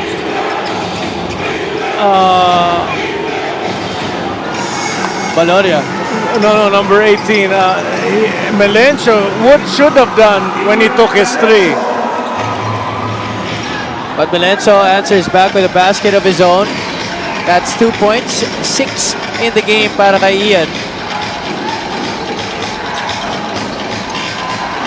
De La Virgen hooks a pass to Cruz, could not finish. The Strikers on the counter.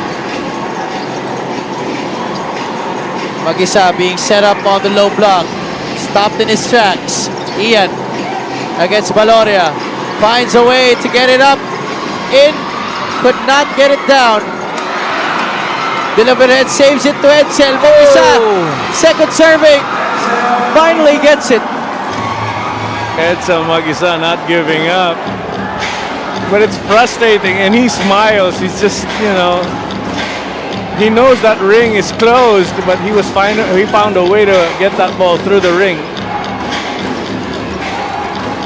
John Ray Villanueva calling out instructions for his team. Oh, dangerous pass right there to Baloria. Was looking for a foul there. Did not get the call. There's going to be a foul. That's going to go against Bacoor. Only foul number 10, Mark Maduano. He's forward. I didn't even hear the whistle. Oh, it's getting really loud here. This 3-point shot by MJ De La Vergen is brought to you by Extreme One-Stop Shop Appliances. Valencia failing to cover to bother that shot for the former JRU heavy bomber. That was poor defense. He actually went under the pick rather than following the man. If there's a path that the person with the ball goes through, defender should follow that path para mahabol yung shooter. You never do that against sharp shooters. Linganay inbounds to Villanueva. Ablaza is back into the match. 8 seconds on the shot clock for Batangas City. Linganay could not get the push shot to go. Referee pointing the side of Bacoor. Well, Coach Cholo has legit reason to complain on that call. I thought ball went out. Last touch Bacoor. Let's see if Bacoor can capitalize. Wow, nice move by Edsel. Blocked by his teammate Chad on the rebound. Oh, Alonzo, this is his first appearance since seeing action in the first quarter. Mag-isa, working against two defenders. That's a tough angle. Batangas City force another stop. Alam mo, a lot of physical play na the referees are letting go. You know, and it's nice to see. This is the type of basketball I love watching. Playoff basketball. Ablaza couldn't get the scoop. That's going to be a foul against Baloria. Clearly tugging at the forearms of Edsel Mag-isa. Well, Baloria had his hands on the ball, but his arm was on the arm of Edsel, I believe. Mag-isa. Here we see that bit of action. There you go. Clearly, the replay does not lie. And because Batangas City is over the limit, this will mean 2 shots para dito kay Edsel Mag-isa. His first trip to the line in this game. I think he missed earlier. If we could check that out, but you know, it's not really favoring both teams. I hope for the sake of Bacoor. I stand corrected. He's perfect from the line in this game. So this is his 3rd and 4th attempts. Oh, but that was earlier, and I always have a tendency to jinx shots. Well, let's see if that will hold through. That's off to the right. Okay, I'll allow you. You can laugh, Javi. I mean, frustrating for Coach Willie. The name of the game is free throws. Well, if only Coach Willie can hear us talking right now, I'm sure he'd be really pissed at you. Second miss. Yeah. For Edsel Mag-isa. But you said he was 100%, so... He is 100%. Yeah. Was 100%. Was. Now it's 50. Yeah. 2 out of 4 right now for the big man. Ablaza doesn't look at the 3. Instead, goes to Linganay. Rudy. Now Cedric goes for 3. Baloria, that's another offensive rebound for Batangas. Great rebound there by Baloria. Keeping his body on Rivera, so Rivera couldn't get the rebound. Then he just jumps away from the man getting that rebound. 26 rebounds on the offensive glass para dito sa Batangas City in this game. 52 overall, Coach. 52. Wow. 52 rebounds for Batangas City. While Bacoor could only have 45 in that department. Jong Baloria took care of the first free throw. Now has 16 points in this game to lead all scorers. 6 rebounds to boot as well. surpassing his average of 8.9 points per game this season. Playoff mode activated for Jong Valoria. Yeah, when it's crucial, he makes the basket plus the aggressive D and all the tangibles of getting rebounds.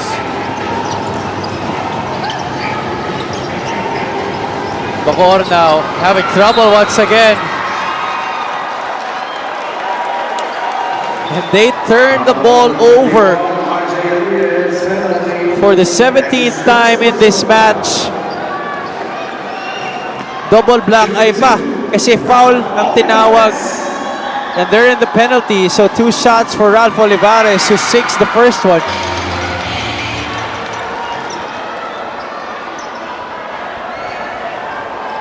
Coach Cholo Villanueva not taking any chances right here.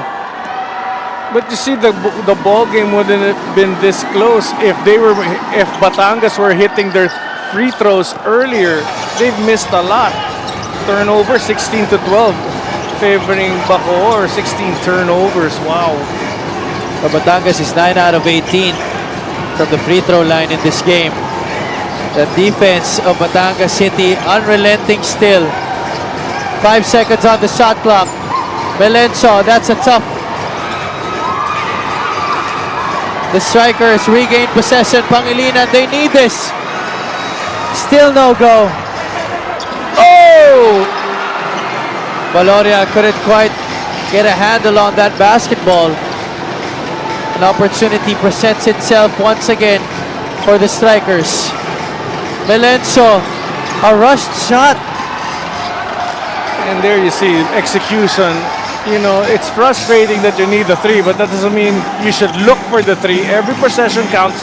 Just score. Get yourself on the line. And that's what Bacoor should have been doing. Bring it closer, hopefully to get a foul. Bacoor has been settling for a lot of outside shots. Meanwhile, Batangas City dumping it down to the post where they have advantage. Olivares recognizing that, spinning to the baseline, getting 2 points. We bring you this epic move of the game in partnership with OKBet. Own the win. Ralph Olivares. That's only his first basket of this game, Coach. First attempt. What a time to come. And this guy used to play all out every game coming off the bench, and he would be a great contributor on offense. And that move he made, something that he has in his arsenal. One of the better two-way players here in the Mpbl.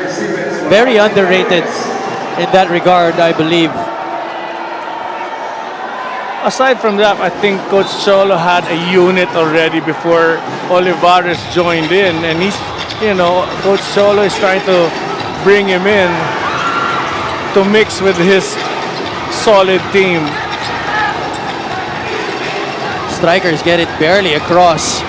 Acuna doesn't take a lot of those. Short. Valoria, another rebound. That's his 7th.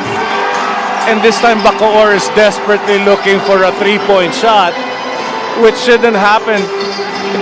In the past 4 or 5 possessions, they should have gone closer to the basket and not look for the 3.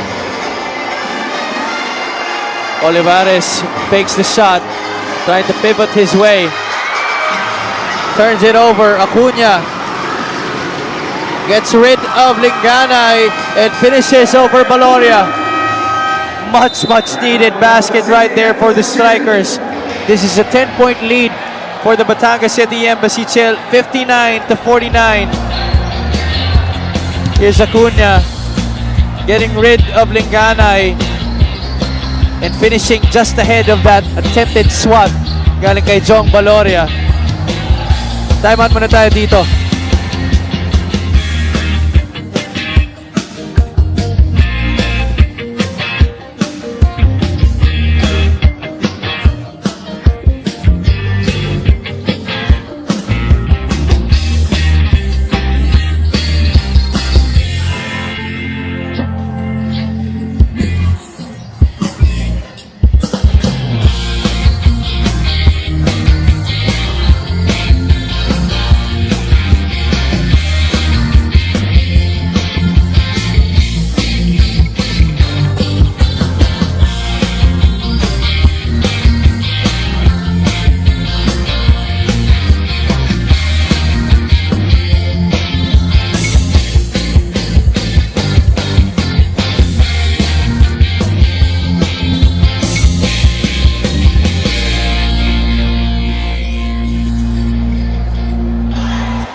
These are the two players we talked about at the top of our coverage, Mark Montuano and Cedric Ablaza, both all-stars from their respective teams.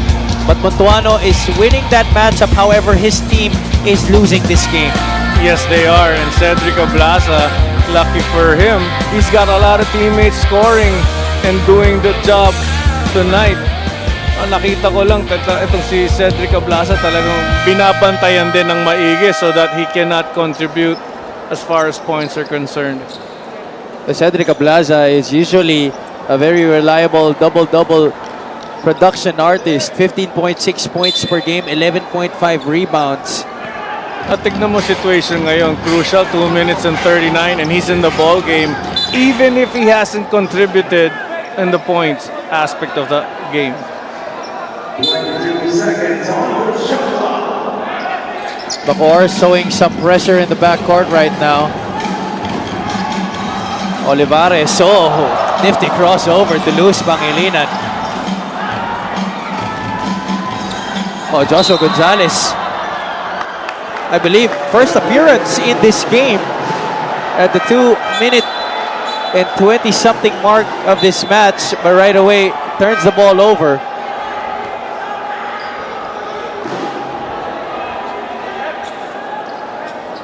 And possession will swing back to the Strikers. 10 points ang hinahabol nila dito.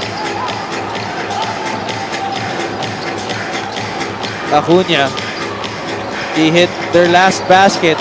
A breakaway off a steal. Almost gives it away. He does it, but his teammate Montuano is the culprit this time. Backing violation para sa Strikers. Well, I'm surprised Montuano gave that ball back to Acuna.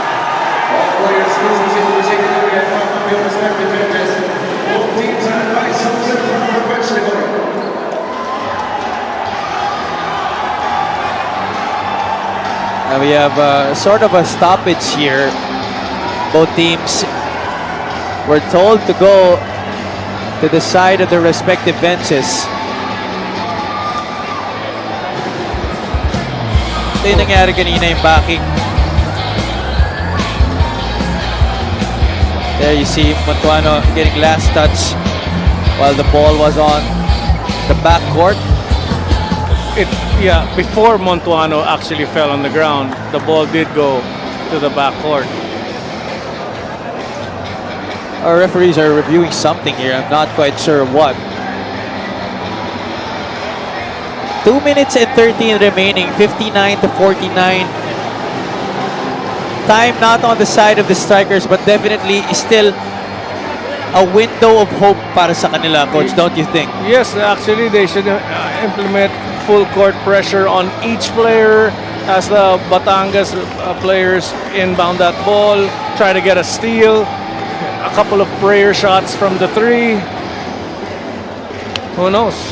We've seen stranger things happen. Yes. I was part of the group that we caught up. Alam ko, history, 18 points in less than 2 minutes. Couple of threes and just tough defense, and we won. That's crazy. Yes. History yun. Coach Solo Villanueva on your screens. He will not flash that smile. Kahit nga panalo sila bihirang-bihira. But he knows it's gonna be a war come game 2. Oh yeah, definitely. Regardless of the outcome. Yes. It's not gonna be a walk in the park. If game 1 is very intense, wait till you get to game 2. And I don't think game 2 will be played here. Tama? And that's gonna be tough. Play away. Our referees now walking up to Miguel Beret for the final decision. Technical foul on number 20, Andretti Stevens. His fourth personal foul. Technical foul on number 5, Joshua Gonzalez. Both for unsportsmanlike behavior. And double technicals handed to Joshua Gonzalez and Andretti Stevens, so that will cancel out the both of them. And possession will stay with Batangas City. crucial defensive possession and a crucial offensive possession. Actually, crucial possession for both squads. Yes. Oh! And just as I finished that sentence, Acuna gives up the foul, which puts Rudy Linganay at the free throw line right now. Well, prior to that call, they were allowing the players to play physical. Nothing really happening in that situation, and then they make a call, a foul against Acuna. Fifth and sixth attempt of Rudy in this game is 3 out of 5. Stevens trying to point out to a fan inside the venue sa ating security hit na si Rudy Distrito. 2 out of 2 para kay Rudy Linganay. Last 2 minutes now brought to you by Embassy Whiskey. Chill muna tayo. This game is in no way chill with the way things have been happening. See what I mean? Yeah. There's a game within a game. And Andretti Stevens getting a hit from Baloria, but Baloria as well getting hit first by an Andretti Stevens probably elbow or forearm. You see Cedric Ablaza and Rudy Linganay telling Jong Baloria na, okay lang yan, labang naman tayo eh. Usually that's the case, but it's tough to let go when you're the one who gets hit. Exactly. Easy for you to say, no? Siguro yung sinasabi niya kila Jexter Apinan at kila Ced Ablaza. Andretti Stevens just on that bench, smiling, gloating.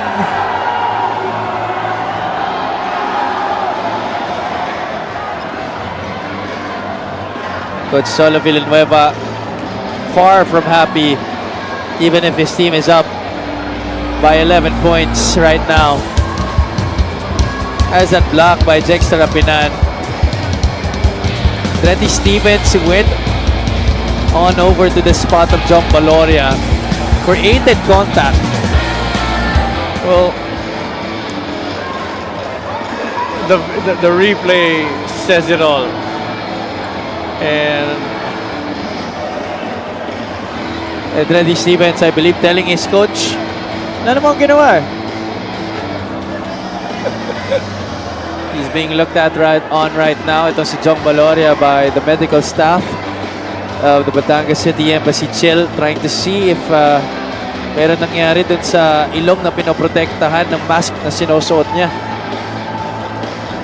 Of course, we don't want anything untoward to happen, especially for existing injuries.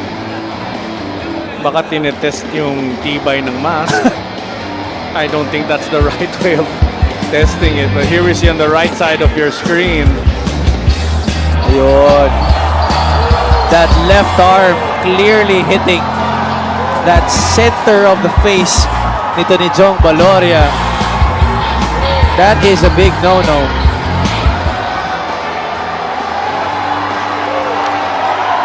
Andretti was already called for unsportsmanlike foul. Or sorry, a technical foul. So one more after this occasion could send him out of the playing court.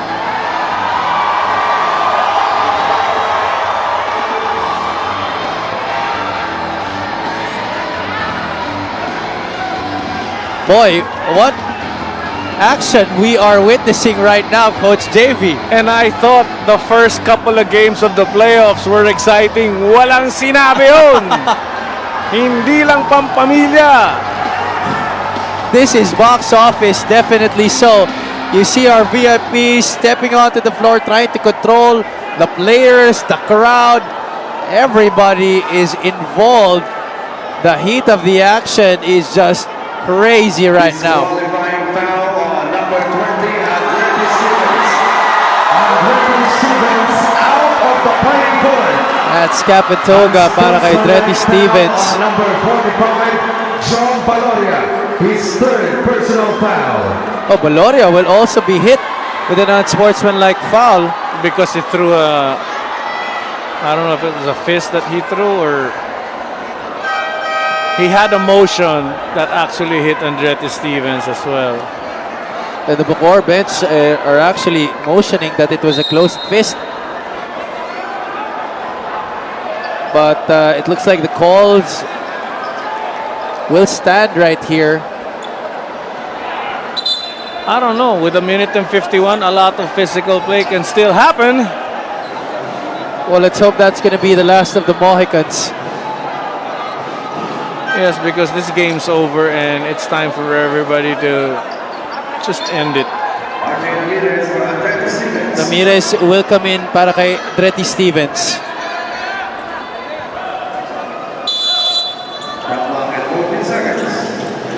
Acuna will be the trigger man. Olivares easily stealing that pass. Batangas almost throwing it away.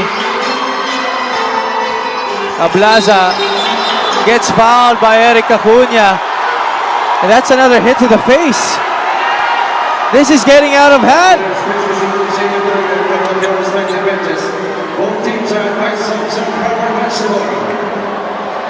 Ablaza is down on the floor still holding on.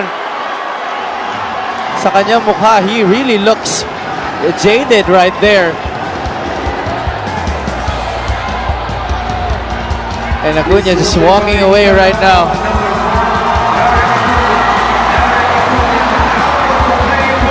And without any time wasted, with little time wasted, Eric Acuna is tossed out of the playing court with 2 points, 4 rebounds, and 3 assists.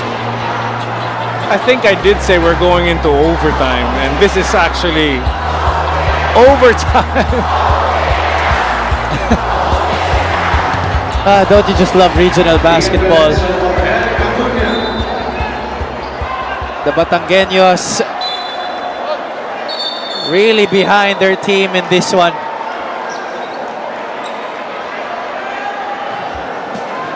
Tingnan natin kung ano nangyari doon. Acuna was trying to pressure ito si Sed Ablaza. And then, may pakarate chop pa nangyari. He had no chance of stealing that basketball, with Ablaza really protecting the leather away with his body and his arm. Coach Willie Generalao thinks that was nothing.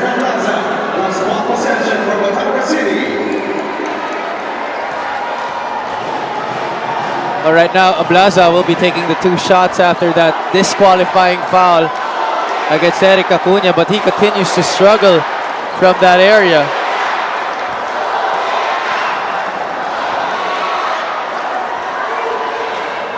That is Cedric Ablaza's first conversion from the free throw area this game.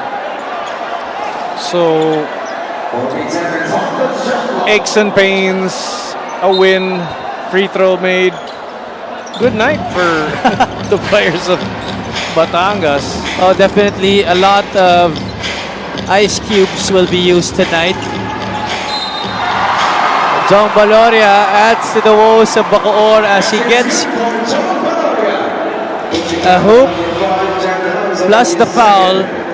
He is carried by Jexter Rapinan. These are mere cherries on top of the ice cream. Game 2, expect Valoria to wear a mask, a cape, shoulder pads.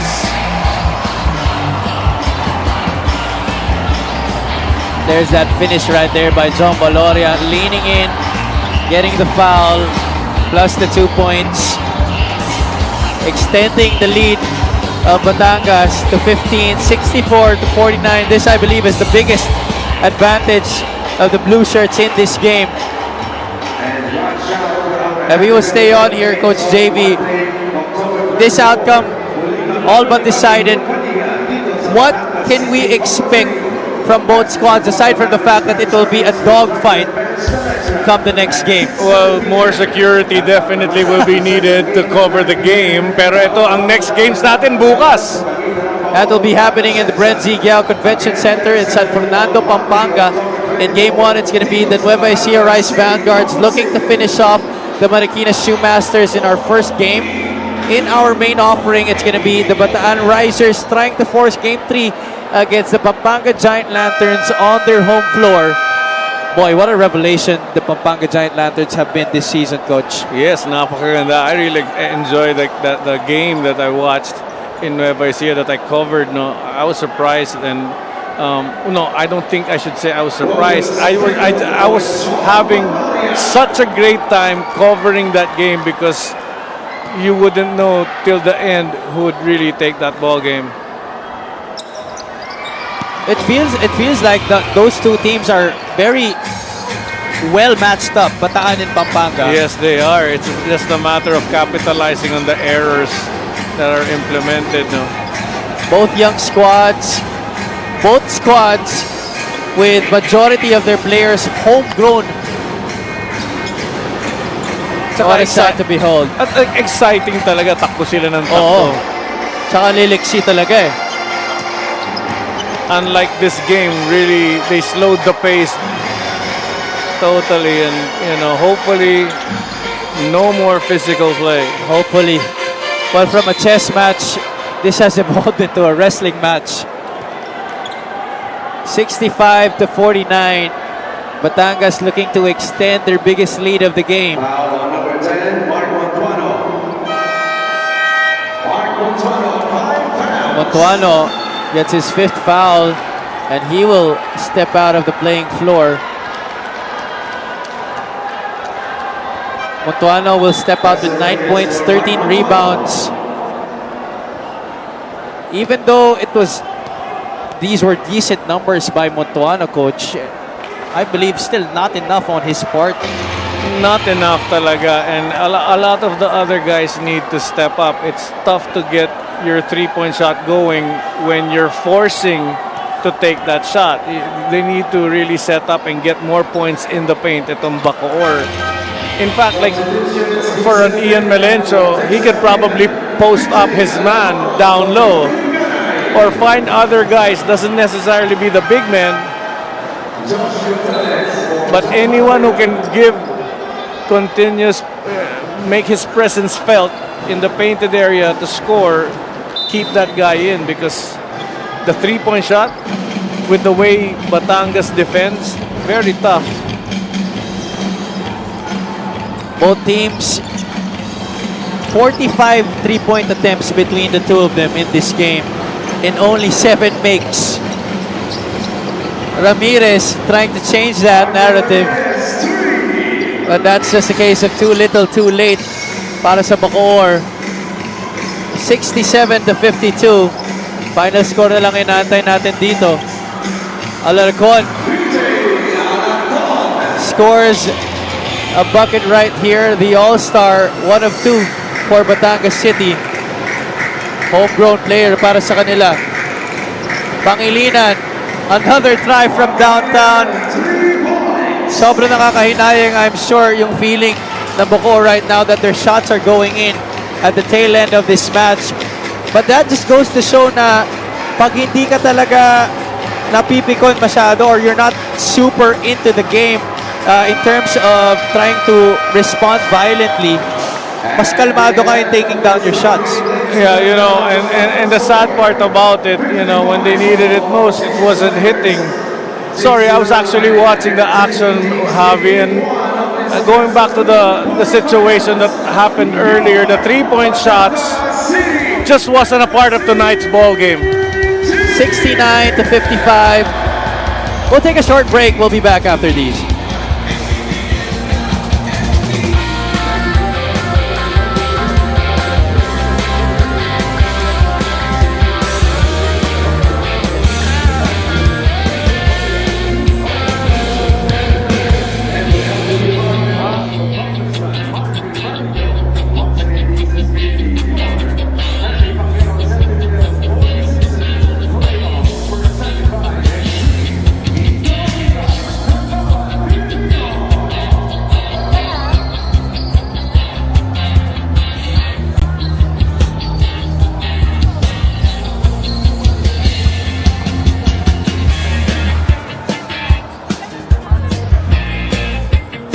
69-55, Batangas City taking care of business in game 1 of their best of 3 affair against the Bacoor City Strikers. And a lot of players really stepped up para sa Batangas in this game, but Jong Baloria shone the brightest right here. 19.7 rebounds, 2 blocks. This player of the game is brought to you by OKBet, the official partner of the Mpbl. With OKBet, own the win. Jong Baloria is with Mika Abisamis at courtside. Go ahead, Mix. Maraming salamat. Kasama ko nga ngayon ang best player of this ball game na si Jong Baloria. Jong, yung mga ganong klaseng games, inaasahan talaga natin yan dito sa playoffs, no? Yung talagang intense games. Pero, ganong laro din ang rason kung bakit ganito kadami ang fans ng Batangas. Expect na namin yun eh. Playoff move. Kumbaga, bawat sa amin ayaw patalo. Kumbaga, ready lang din kami. Pinaghandaan nila kami. Pinaghandaan din namin sila. Ayun, may the best team win. Kumusta ka naman? Okay ka naman? Okay lang. Buti may mask. Okay, at dahil dyan, meron ka bang mga gustong batiin at pasalamatan? Nagpapasalamat ako sa fans ng Tanduay Embassy. Tanduay family, kay Boss Jean, Embassy family. Binabati ko yung mama ko, papa ko, mga kapatid ko, and then anak ko si Tiara, and then family ko sa Lanao, Baloria, Balatayo, Dabalos, Doroha, Higakit family, sa Pampanga, mga kamag-anakan ko dyan, Team Tata Deca, and then Uncle Ed, Lindo, mga pinsa ko, Japet, Jael, J. Mark, Jade, Mervin, lahat, binabati ko kayo. Kuya ko, Angelo. Maraming salamat, Jong, and congratulations. And this player of the game is brought to you by OKBet, the official partner of the Mpbl. With OKBet, own the win. Balik sa inyo, Javi, Coach JB. Thank you so much, Mika. Congratulations once again to the Batangas City Embassy Chill for taking game 1 of their best of 3 affair against the Bacoor City Strikers. Tomorrow, the Brenzigiao Convention Center, Nueva Ecija against Marikina in our first matchup. And in our main event, it's going to be the home squad, the Pampanga Giant Lanterns, looking to take care of business against the Bataan Risers. Thank you, everyone, for joining us today on Friday doubleheader playoff action dito sa Mpbl. For my partner, Coach JB Gayoso, for Mika Abisamis, and for all the hardworking men and women of our production team, this has been Javi Palanya. Thank you so much once again. Good night from Batangas City. This has been the Maharlika Pilipinas Basketball League, ang liga ng bawat Pilipino.